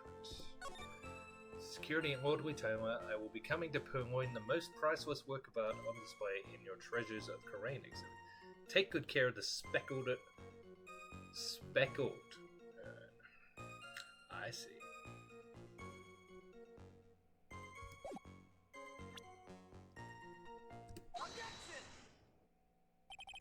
Mr. Atman, if you really are Mask to Mask, then you also wrote this calling card, correct? But of course. Is there a problem with that calling card? Allow me to read a passage from the calling card that Master Mask had written. Take good care of the speckled urn. Now the speckled here surely refers to this pink pattern on the sacred urn. Yes, that is true. But so what? Truth be told, there is no way that Master Mask could have known about this pattern. What do you mean? This pink spotted pattern on the urn is actually nothing more than paint stains. Paint stains? And these stains did not appear until after the urn had been taken to Lordly Taylor. I'm not finding this joke to be very funny, Mr. Trite. Is that cup number 12? The day that the sacred urn was taken to the warehouse, the urn was broken due to human error. Or should I say an error-prone human. And that's when the pink paint got on the urn. Ugh, you can't be serious. And yet his calling card clearly mentions the paint pattern. Which means Detective Atmay had seen this urn long before the crime ever took place. In fact, he saw it when this fake photo was taken. And because this photo is a fake, your alibi for the night of the murder no longer holds water. Quack, quack, quack, quack, quack, quack, quack, quack. He really is starting to go Burgess Meredith. Wah, wah, wah, wah, wah. Witness, do you have anything to say for yourself? Alright, that did it. He's broken. Nick, I think it's still a little early for a victory pose. Huh? Cup 13? Huh. It's so sad. No one has any conviction these days. Conviction, you say? Yesterday, we all decided unanimously that this man was Mask to Mask. Now we're calling him a murderer. You don't think we're being a tad fickle? That's a good point. No way! Don't fall for that too, Your Honor. You say that Luke Atmay... So angry. You say that Luke Atmay was the one who killed Cain Bullard. Then let me ask you this. Why would he do that? An excellent point. Motive, Mr. Wright. Motive. Might you, my merry murderous motive, manifest? Nick, he's getting his second wind. If he prepared an alibi and pinned his crime on Ron Delight, as you say, he must have had a very strong motive for murder. The only one with any motive we've seen is Ron Delight.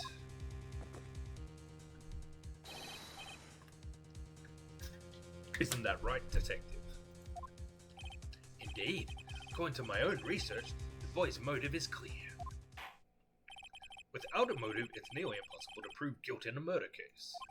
Now then, maybe you can enlighten us as to what the defendant's motives were. I'd be honored to, Sir Old-Timer. They're doing everything they can to make Ron look suspicious. Despite our lack of hard information, this may be our only chance.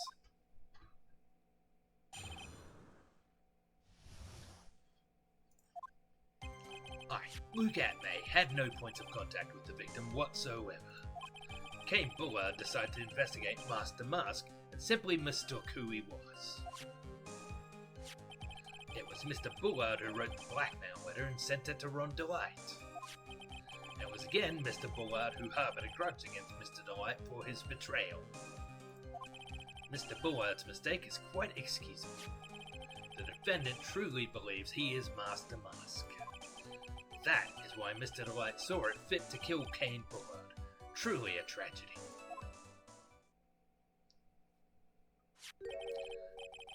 So the victim, Kane Bullard, blackmailed the defendant. This is the blackmail letter found in the defendant's apartment. A handwriting testifying confirms that Mr. Bullard was indeed the one who wrote the letter. What? Blackmail letter updated in the court record. Found in Ron Delight's room, written by Bullard. I mean, I think we'd all come to that conclusion. Very well, Mr. Wright, begin your cross-examination. Alright, I think I can get him now.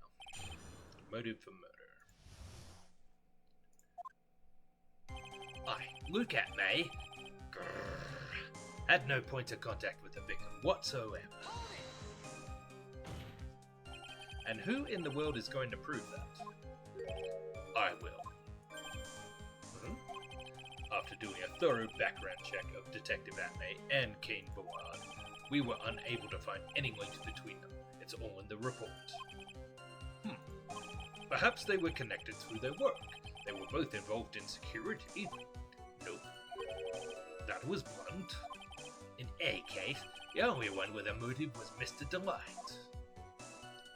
Kane Bullard decided to investigate Master Mask and simply mistook who he was. Mistook. That's right, mistook. From the Old Norse, misteka, meaning to take in error. That wasn't what I meant. Just who did the victim make the mistake Master Mask to be? Why, the answer is obvious. Ron Delight, of course. Boy, I'd like to wipe that smug look off this guy's face. Why would the victim mistake the defendant for Master Mask? Don't you already know that? Zavari. Take a look at this newspaper. Oh, that's the famous Tear of Emanon, a magnificent jewel. That photo shows a magnificent detective as well, does it not?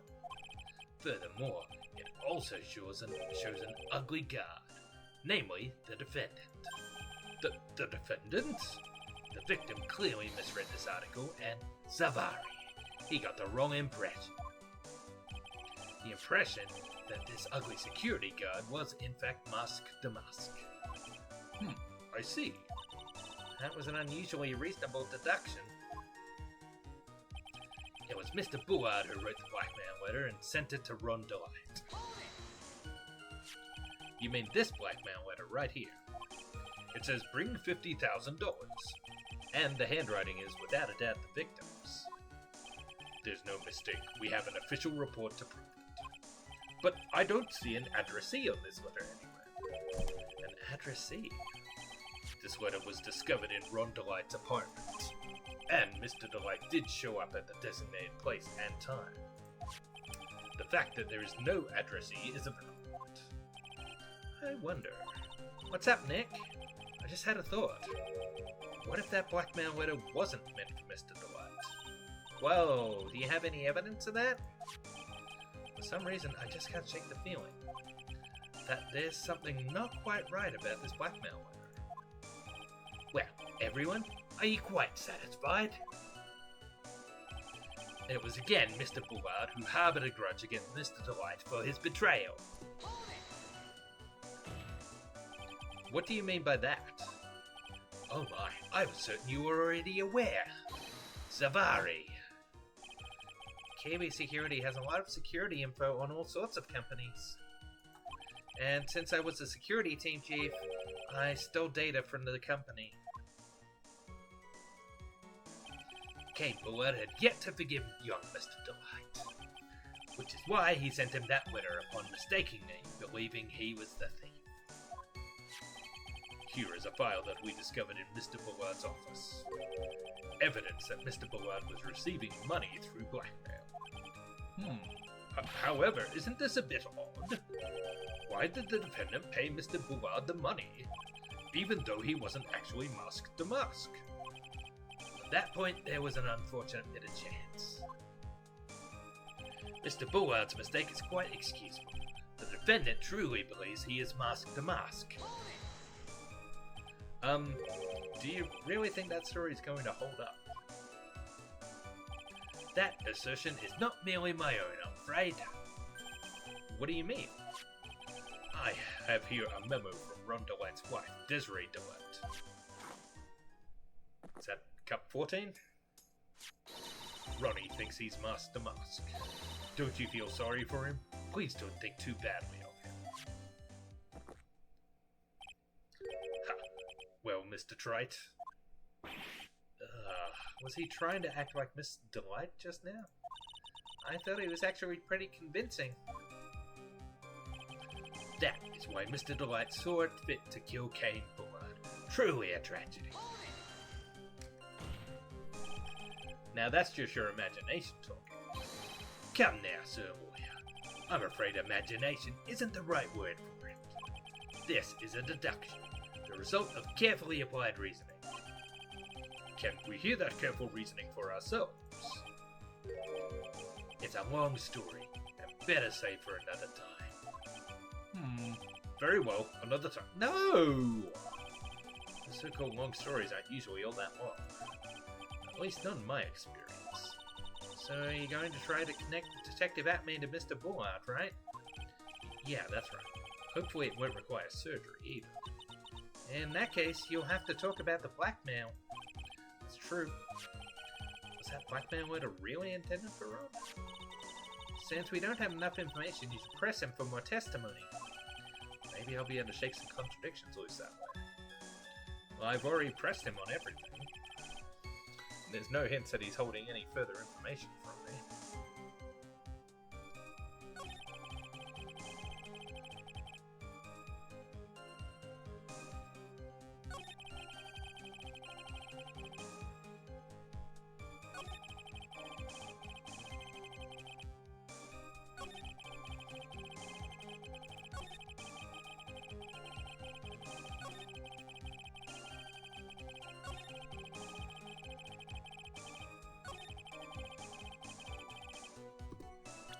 Alright.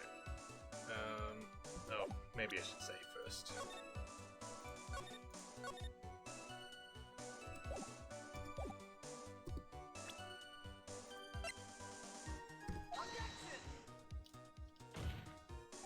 Your Honor, that statement contradicts this evidence.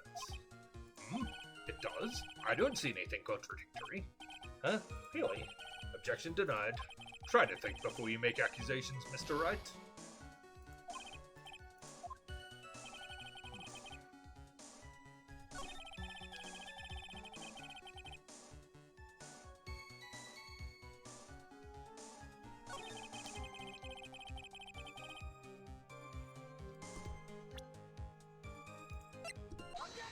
Here we go. Mind if I ask you a few questions, Detective Atman? Well, if it's just a few, I guess it's alright. When you said that this letter was addressed to Ron Deluxe, I couldn't help but notice one major contradiction. Contradiction? I don't know where a walking contradiction like you gets off saying things like that. You want to talk? At times like these, men are made to express themselves with their fists. Why don't you show us what you've got there, Junior? Indeed, time to man up, Mr. Wright. Show us the contradicting evidence in the content of the blackmail letter.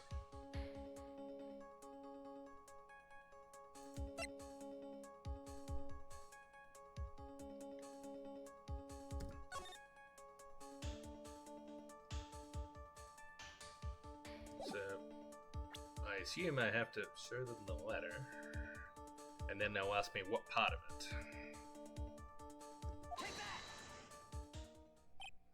Huh. A little 2-1 punch like that wouldn't even faze me. I think you mean 1-2 punch. Mr. Wright, try thinking things through a little more before finding fault with others. No.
the red diamond that's got my attention. But what does this say about $50,000? It doesn't. There is no $50,000.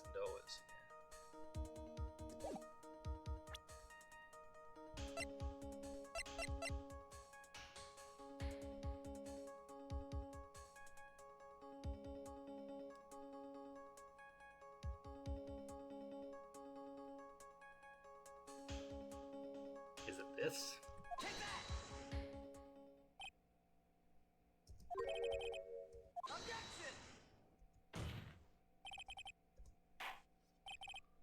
Nope.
This is the only thing I can think of.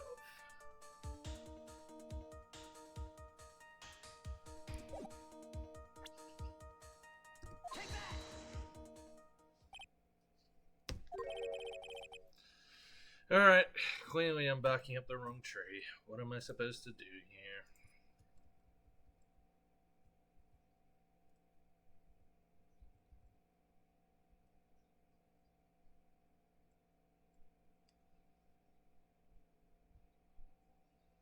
Oh, so it's what I spotted with the diamond being the wrong color. Okay, yeah. Objection!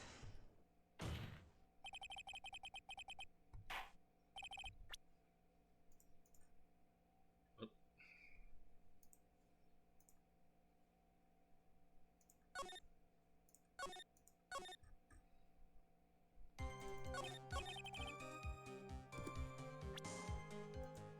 Objection!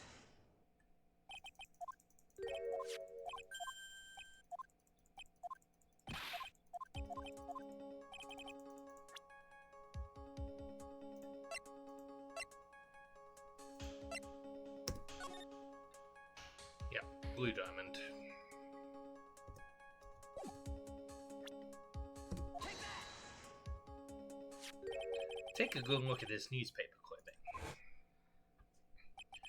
It contains a picture of the Tear of Emanon, the stolen jewel. What about it? The problem is this jewel's color.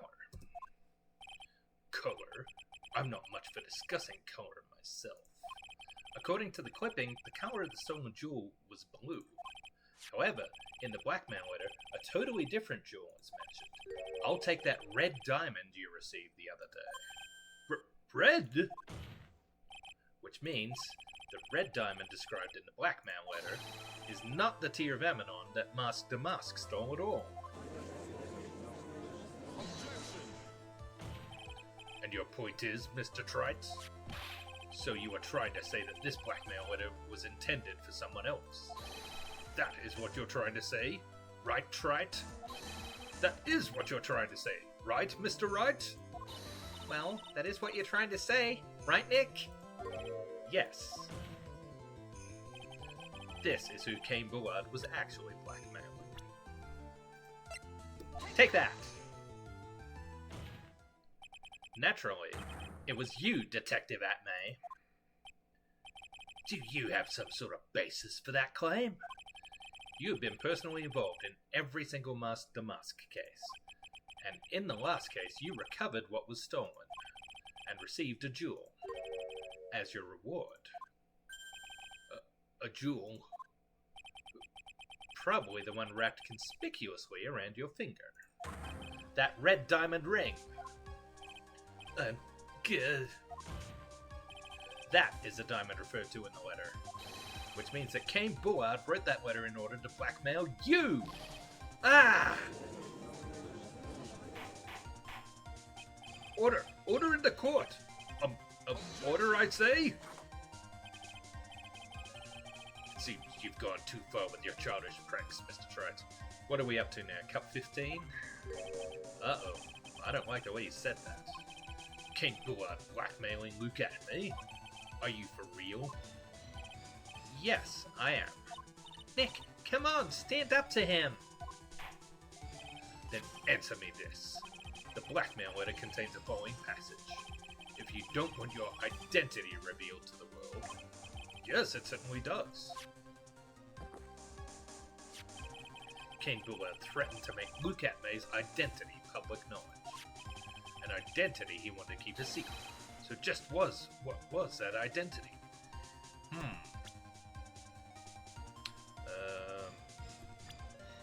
I wanted to save.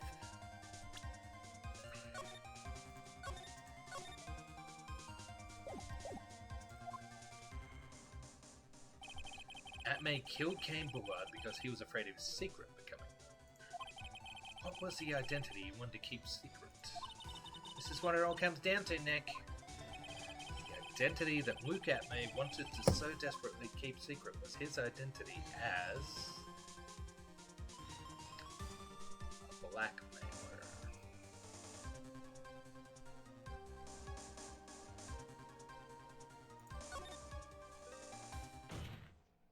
Luke Atmay was a blackmailer.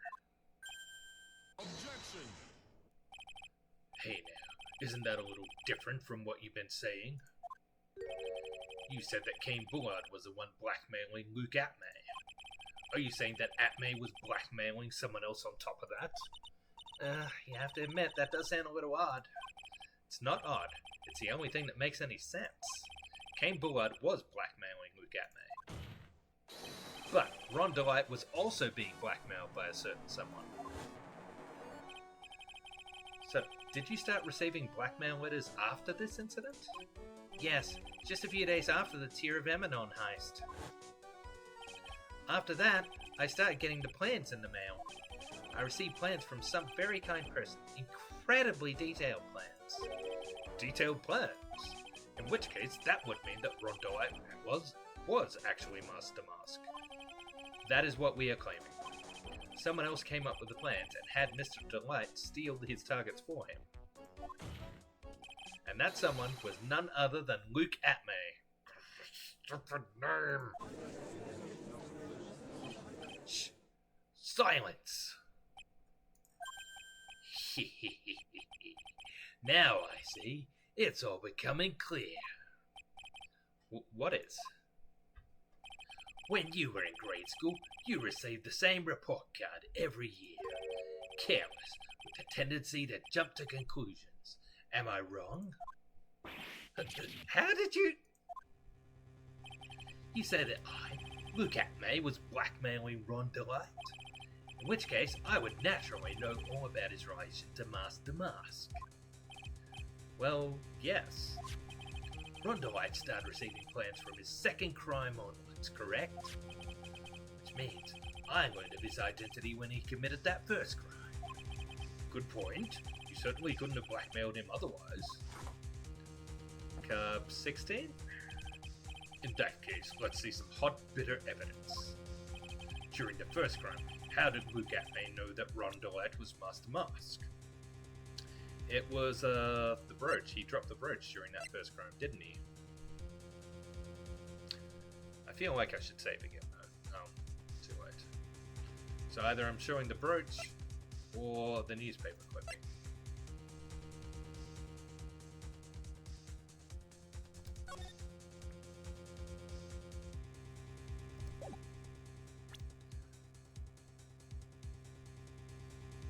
Well, if it's a brooch, though, torn off the clothing, that wouldn't prove it was from Ron, would it? But the newspaper clipping does show him at the scene of the crime, so... I think I see it. See what? When you were in grade school, you received the same report card every year. Gets into lots of mischief trying to be the center of attention. What do you mean? This newspaper clipping. It has a picture of you and Rondelite in his guard uniform. It seems that Master Mask didn't just disappear into thin air. He just took off his outfit and hidden it in a bucket. That sounds far too stupid to be true. Correct. With tricks like that, he couldn't fool a baby, let alone an ace detective. And that's when you figured it out, Mr. Atmay. That's when you learned that under his mask, Master Mask was really Rondelette. Yeah, what the? Wasn't he supposed to be Master Mask? Not only that, it looks like he wasn't even an ace detective. I can't believe it. He was just a slimy blackmailer. What a fraud! Trying to pass himself off as an ace detective. Why you? How dare you expose me like that? Why, I mean, I've never blackmailed anyone in my life. I'm a famous and proud ace detective, and also Master Mask. Why can't you understand that? I'm afraid you are neither a proud thief nor an ace detective. You're a blackmailer and a murderer. That is your true identity.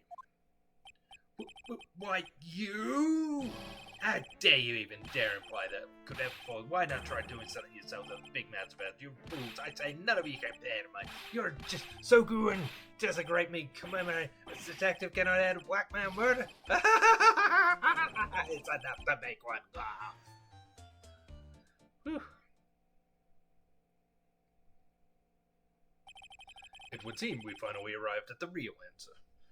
I don't know, I don't feel like I've actually proven anything here, but if he's convinced, that's good enough for me. That was quite a performance by Mr. Atmay. Bailiff, please prepare a cell for Mr. Atmay. Objection! Yeah, I thought that was a little too easy. Is that Cup 16 or 17? Is that the last one? The hammer that strikes too fast has no time to aim. What do you mean? I'm already prepared to deliver my ruling. Allow me to say one thing. I will be the one to judge. You don't get much more in your face than that. It appears that your claws weren't quite sharp enough, Mr. Trite. What are you... It's true that you've proven a lot of things. Things like Luke Atmay was a filthy blackmailer. And that he wasn't at Lord We Taylor the night of the murder. That's right. That's why he's the one who killed Mr. Boy. But there's still one thing you have yet to prove. What's that? Just because he wasn't at the warehouse doesn't mean he was at the murder scene. Therefore, if you can't prove that this pitiful excuse for a man was a KB security, then I don't see how a verdict can be delivered. No way! Order in the court. Well, Mr. Wright? This is it. This is the final round. Got to prove that Atmay was at Mr. Bullard's office on that night. Better save again.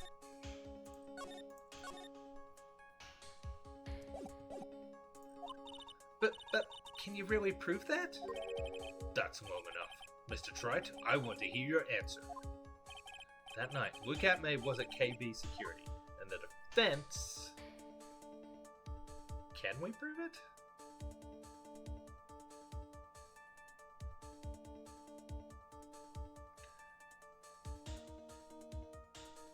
I don't know that we can.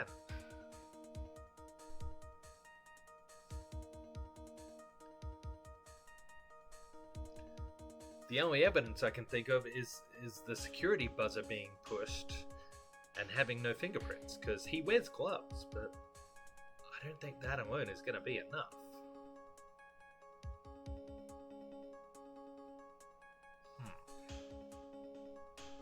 What happens if I say I can't prove it?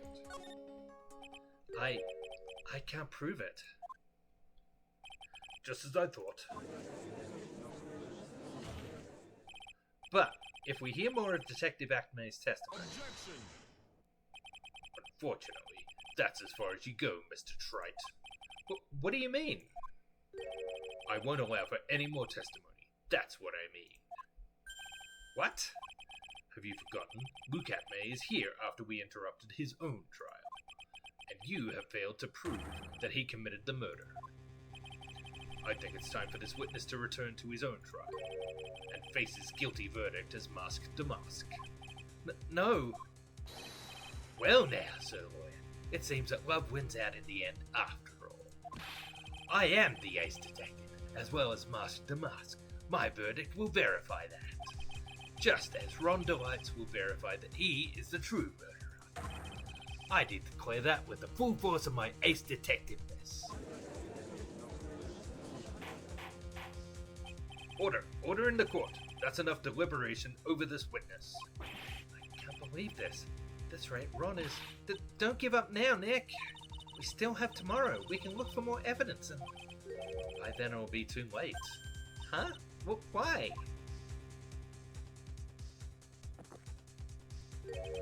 Double jeopardy. One of the basic rules of any court of law. Double jeopardy?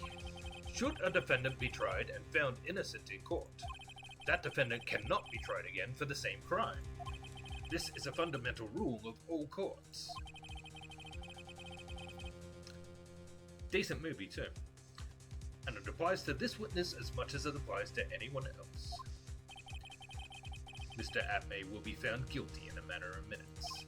Guilty as Master Mask, which means he will be innocent as far as the murder of Kane Bullard is concerned. No way. The fact that you were unable to prove Mr. Atme's guilt of that crime here means that he will never again be tried as Kane Bullard's murderer. Now,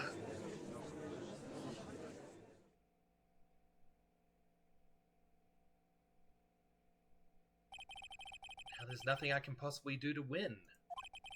Even if Ron is proclaimed to be innocent, the real killer, Luke Atme, will go free.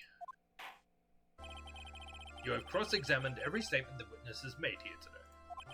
And as long as there is no more testimony, I'm afraid I have to declare that there will be no further questioning of this witness. Are there any objections?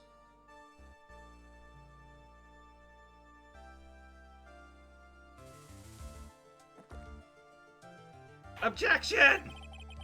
Then I hereby end the cross-examination of Luke Atme. Objection! Thank you. Is that Franziska? I think I see it. Or was it Mia? Your Honor, when you were a child, this is what was on your report card every year. Has poor hearing and often makes mistakes as a result. How did you... Phoenix, raise your head up high. Have you forgotten... Oh, it is Mia. Have you forgotten what I used to tell you? A lawyer is someone who smiles, no matter how bad it gets. That voice. No way. Hi, Mia. Long time no see, Phoenix. Mia! This is the true power of the Korean channeling technique. I know that it's really Maya who's standing before me, but right now she's my mentor, Mia Fey. Now, let's do this. But there's nothing more we can do, Mia. Without any more testimony, I can't cross-examine. Not yet. The testimony's not over yet. What do you mean? Your Honor, just now you said something very interesting. You have cross-examined every statement the witness has made here today. Yes, that's true, but Fortunately, Your Honor, you're forgetting something. Earlier, after the last cross-examination, this witness made a number of remarks. Well now, Sir Lawyer, it seems that love wins out in the end after all. Mia does get to do good cracks on the judge, because that was an ace. No pun intended. Yes. Yes, it is. It's very satisfying every time Mia shows up. She always comes through when we're at the end of our rope and think there's no possible way to win. And yes, I agree that report card thing was excellent. I am the ace detective as well as Master Mars. My verdict will verify that. Just as Ron Delights will verify that he is a true murderer. I declare that with the full force of my ace detectiveness. Yes, but these comments appear to have no importance whatsoever. Very well, then we shall prove their importance via cross-examination. At any rate, as long as the witnesses made these remarks, we, the defense, assert our right to question them. Is that alright with you, prosecutor? Is something the matter, Mr. Godot? Nothing. Oh, so lawyer, it looks like you're one step too late. If you think such falsehoods will do anything to me, look at... Let's hear it. Huh? It's true that the witness made some remarks. So then, let's hear this last bit of cross-examination. Mr. Godot, what are you... Very well then, Mr. Look at me. Ugh. I'm going to allow the defense to cross-examine your earlier remarks. The defense would like to hear why you declared the defendant to be the true murderer. So please, give us one last bit of testimony. Phoenix, this is it. This is our absolute last chance. Yes, Chief.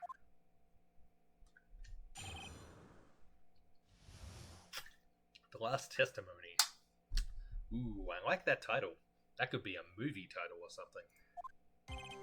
Indeed, it is true that I was not at Lordly Taper.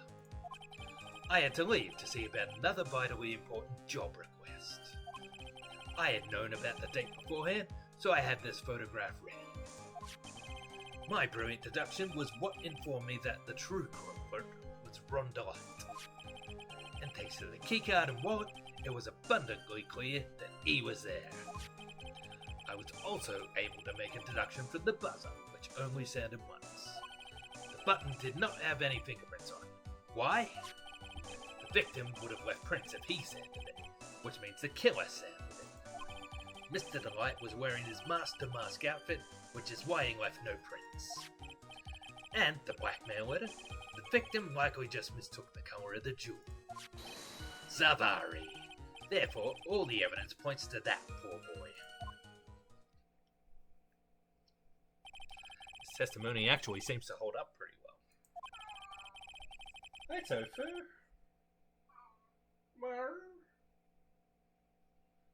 I don't know if his meows can be heard by my microphone, but he is indeed being miserable and cranky. The witness's earlier remarks do not appear to have been hastily prepared. All of his points have been explained, and none of them seem to contradict anything. But of course. But how did you know about the emergency buzzer? The police investigation documents went directly through me.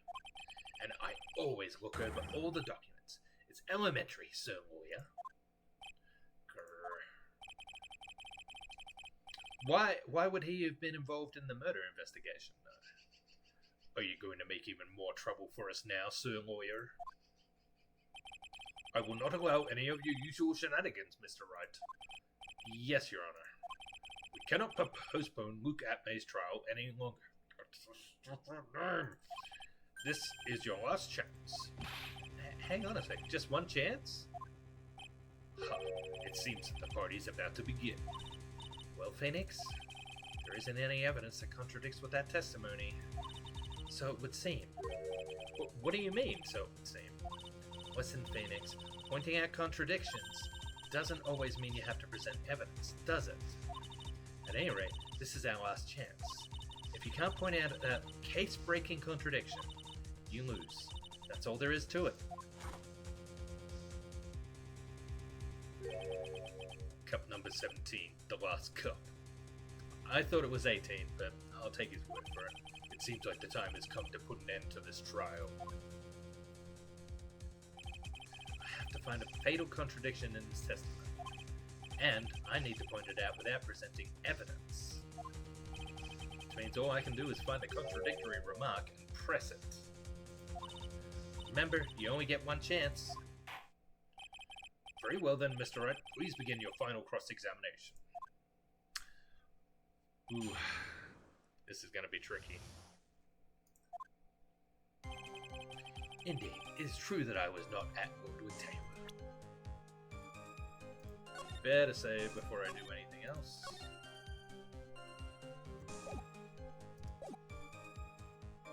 Okay. I had to leave to see about another vitally important job request.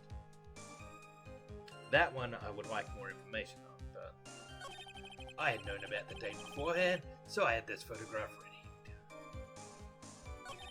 My brilliant deduction was what informed me that the true culprit was Rhonda Lyons.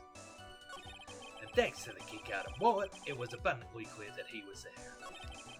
I was also able to make a deduction from the buzzer, which only sounded once. The button did not have any fingerprints on it. Why? The victim would have left prints if he said it, which means the killer said it. Mr. Delight was wearing his master mask out there, which is why he left no prints. And the blackmail letter. The victim likely just mistook the colour of the jewel. Surviving. Therefore, all the evidence points to that poor boy. Cross-examination is the only chance I have to nail it. Somewhere there's a huge contradiction and I've got to find it. As far as I can see, there is no evidence that contradicts his testimony. All we can do is press him, and you only get one shot.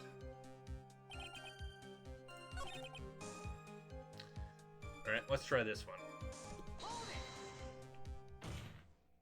Mr. Atmay, about this last remark. Objection! You still don't get it, do you, Trite? This isn't the time to be pressing the witness on every little statement. What? I said this before. There's still one thing you haven't proven. That this scum was in Kane Bullard's office that night. And now, it's time for me to drink my last cup. Mr. Wright, I will hold you to your end of the bargain. Oh dear. That's enough. Blah blah blah blah blah. Oh, Tofu. Meow. Do you want to come say hello? I don't think that you do.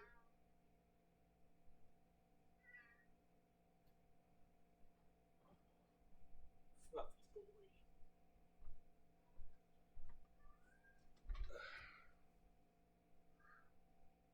You waving to the camera?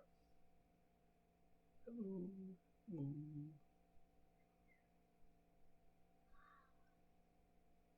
This isn't where you want to be, is it? Oh, there's the purse, sir. Or was that a growl? No. He's not interested in me. Alright. So we're gonna have to try this again.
let's try this bit. Mr. Atme, about this last remark. Objection. No.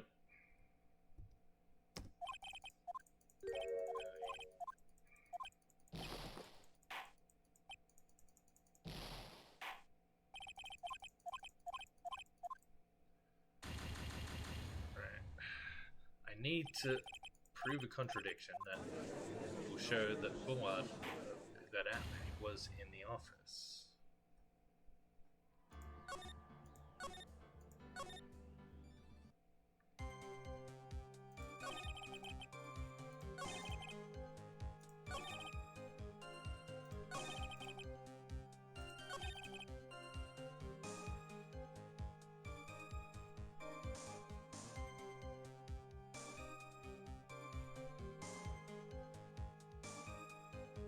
He said he knew about the buzzer from the police report.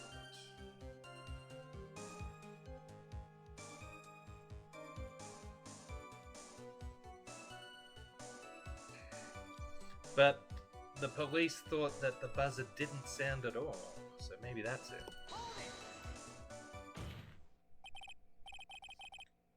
Objection. Oh, for goodness sakes.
Should he have known about the keycard and wallet?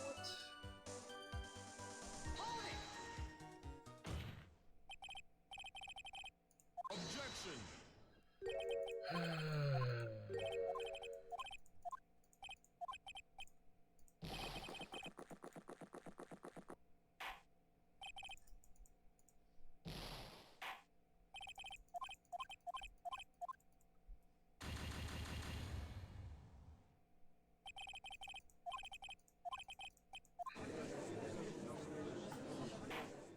Alright.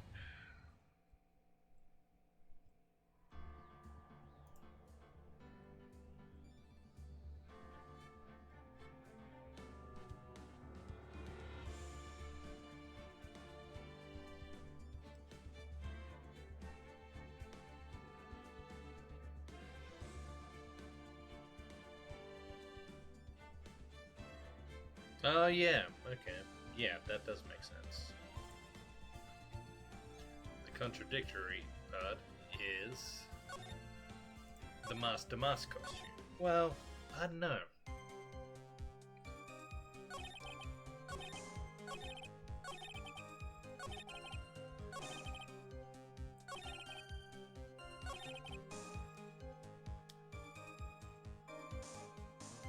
I mean, yeah, in theory this should prove that Ron is in fact Master Mask, but they're trying to make it sound like he is deluded to the fact that he's Master Mask, in which case he could have tried to make a duplicate costume. Anyway. Mr. Atme, about this last remark. Objection. You still don't get it, do you, Trite? This isn't the time to be pressing the witness on every little statement. I'm afraid you're the one who still doesn't get it, Mr. Godot. What? Mr. Atme, it seems you have finally admitted that you were in the CEO's office on the night of the murder. But how can you say that? Let's review your testimony, shall we, Mr. Atme? Oh yeah, It's the only way to know he would have been in costume. Because he wasn't in the courtroom earlier when Ron said he was wearing it. The button did not have any fingerprints on. Why? Mr. Delight was wearing his Master Mask outfit. Is that correct? Indeed, that's what I said. My deductions are absolutely foolproof. More like your deductions prove that you're a fool. I'm sorry, whatever do you mean? For some reason, I'm starting to get really thirsty. When exactly did we learn the fact that Ron Delight was dressed as Mask to Mask when he went to the scene of the crime? That was, it was just a few hours ago, back when my sixth cop was looking at me with a cold stare. Huh? Oh, did I forget to mention it before? I'm sorry, I just never had a chance to mention it up until now. That's right. The defendant had yet to tell anyone else this fact before this morning. Therefore, the only people who should know this are those who have been watching this trial. Do you understand now, Detective Atmay? There is no way that you should have known about that. You were in the next courtroom, being tried as Mask the Mask. So then, enlighten us. Just how did you know about that piece of information? Well... Come on, this detective must have known about it. He probably had plenty of chances to find out beforehand. And it's those chances that I want to discuss next. That night, Mr. Delight was wearing his Mask to Mask outfit. There's one and only one way for Detective Atmay to have found that out. Only one? One way, you say? Please recall, if you will, Mr. Delight's testimony. When I entered the office, there was a suspicious shadow there. For a second, my client witnessed the real killer. But Mr. Delight never saw his attacker, so there's no way to tell whether or not the real killer was Luke Atmay. Name! It's with that statement that I'll turn this case on its head. Just what are you implying? Mr. Delight saw the real killer, correct? Now, if you turn that statement around, it stands to reason that the real killer had also seen Ron Delight. Impossible.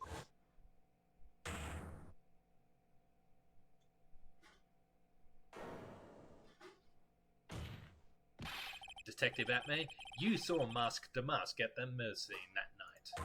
You saw him when he killed Kane Bullard and assaulted Ron Delight. That was the only way you could have known what Ron was wearing. Uh-oh. What's this? He's gonna explode! Duck and cover, everyone! Yeah! Take a good look, everyone. Unable to find a rival worthy of my genius, I was forced to create one by myself. Here I am, the tragic clown. That's the same one you gave yesterday. But I think there's a little more meaning behind it this time.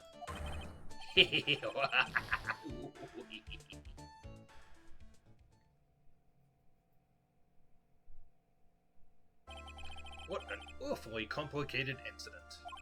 Kane Bullard was blackmailing Luke Atmay, who was in turn blackmailing Ron Delight. And upon killing his blackmailer, Luke Atmay tried to frame Ron Delight. He then claimed to be guilty as Mask to Mask in order to escape his true crime. And to that end, he came up with this plan, to use the double jeopardy rule when making this alibi. At any rate, it would seem we finally found the truth. Excuse me? I came perilously close to besmirching the record of an innocent young man. Again, besmirching him with the title of murderer. Don't ignore me! Oh, I didn't realize you were there. Why wouldn't he be? About the verdict? I know. You never committed any murder. That's right. I'm so glad you understand that. But I really am Master Mask. Huh? So, thanks to that trial yesterday, I'm innocent now, right? Oh, dang. He's right. Double jeopardy. Ah, no. We have to let him go. It's only like the 6900th time. Yeah, he's almost... You're right. He does come close to giving out a lot of incorrect verdicts, doesn't he? What was it you said? Double jeopardy? Now that you mention it, I've been careless. Careless? What do you think, Mia? As the defendant says, the rule of double jeopardy is absolute. A defendant can never be tried twice for a crime in which he was once found innocent. Then Master Mask is really innocent. It would seem so. For now. For now. Now then, this court finds the defendant not guilty. Choice of two evils, I suppose I'd rather let a thief go than a murderer. Yeah, I suppose you got a good point there, Chet. Boy, this is really lucky. Wait, this isn't so good after all. See, the thing is, I still am Master Mask after all. October 14th, 3:35 p.m., District Court, Defendant Lobby Number 4. You did it, Phoenix. Thanks, man. It's been a long time, hasn't it? Yeah, it's because Maya doesn't call on me much these days. Oh? I'm just joking, Phoenix. Don't take everything so seriously. But on the other hand, Maya, she seems kind of torn these days. You mean about becoming the master of the Crane Channeling School? Becoming the master means saying goodbye to our mother. Misty Faye, right? Watch over her, will you, Phoenix? Of course. Well then, see you around. Mia. Mr. Wright. I don't know what to say. Congratulations, Mr. Wright. Thank you so much. No, wait. Dude, you need to have a long, hard talk with your wife about her spending habits. I mean, seriously. It's ridiculous. Nothing really matters anymore, though.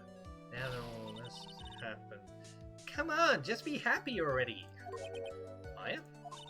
You've been cleared of the murder charges and got off as Mask the Mask to boot.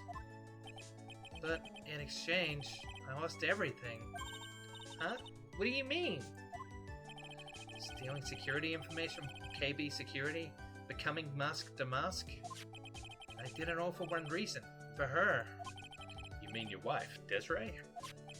She hates criminals more than anything.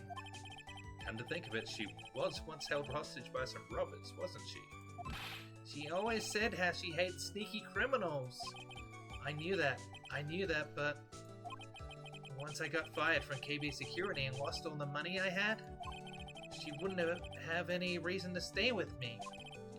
I thought she would leave me for sure. So that's why you became Master Mask? Yes, but it's all over now. Broken Bowl can never be put back together. That's not true, right, Nick? Right. Really? Can we go back to the way things were? You'll be fine, and Nick can prove it. I can? Kinda wish you would check with me first. Alright, let's make sure we get this right.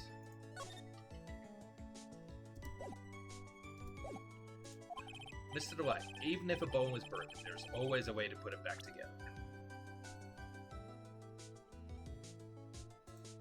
Well, the urn, I suppose. Sacred urn? Desi was the one who found this. Desiree, your wife, she's always believed in your honor. That's why you'll be fine. You don't have to worry about anything. Ah, there you are! Ms. Delight. You did it, Ronnie. You're innocent. I'm so happy. Thank you. I appreciate that. But, I suppose you don't want anything more to do with me, do you? Ronnie, Why didn't you talk to me about what was going on? I had no idea you'd quit KB security. I never imagined that you were really Master Mask either. Mr. Light, what are you going to do now that you know? You're not going to really leave him, are you? Oh, come on. It's obvious, isn't it? Could I ever let a wonderful man like him get away? After all, my bike's really fast. So fast there's no way he could ever get away. But didn't you say that you hated criminals? Oh, I only hate people who act all cowardly and sneaky. Like that detective. I see. My Ronnie went and declared his crimes before he committed them, like a man. I just love a man who's so chivalrous. Chivalrous? I knew I was right about you. Every day I spend with you is filled with thrills and excitement. Desiree, you really do love Ron, don't you? Nicky boy? Yes? I'm really glad I asked you to defend my Ronnie. Thank you so much. I'll never forget what you've done for us. Oh, well, take care of yourself. You too, Nicky boy. I can feel my face going red. Mr. Nick! Mystic Maya! Congratulations! Oh no, he's about to get slapped again. Talk about bad timing. Mr. Nick, how could you, with another man's wife in front of Mystic Maya? No, no, no, I'll never forgive you, never ever. Wow. She's tough. So, just as the case came to a close, so too did my consciousness. Ron said a broken bowl can never be put back together. But I know that's not true. I mean, just look. Here's a perfect example of one that was put back together even better than before. Aww.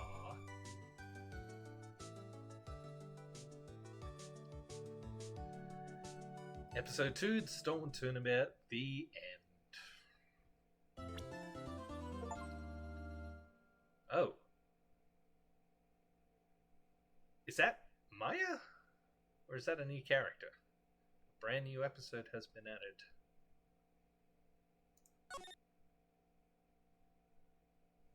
Yes, we will save.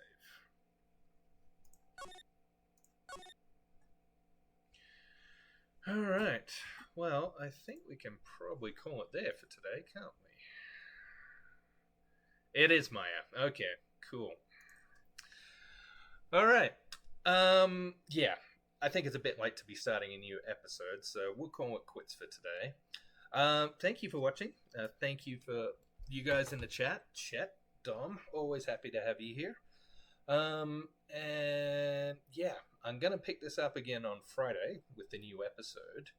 But as I said before, I'll be starting late, just like today. So it'll be 2:30 Mountain Time when I'll be back. In the meantime, you can find all my usual activity down below. There's my YouTube channel where I have an Ace Attorney playlist. This episode will be added to it momentarily.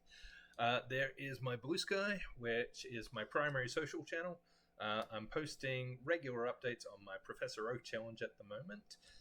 Hit a bit of a roadblock because I'm waiting for Poke Palago to cough up the rest of the fossils I need. And yeah, I'm pretty much at the mercy of the RNG gods for the moment. That'll probably be better because you'll be at the water park. Ooh, Dom, I am jealous. I would very much like to visit a water park right now. I am sweating so badly. And also down below, you can find my Tumblr, which has a series of articles I wrote about Sonic the Hedgehog comics, specifically the Archie series, and how it should have been a syndicated cartoon rather than a comic book series. Yeah. I think that's all from me for today. Thank you for watching. Take care of yourselves. Have a great rest of your week, and I'll hopefully catch you back here again on Friday. See you.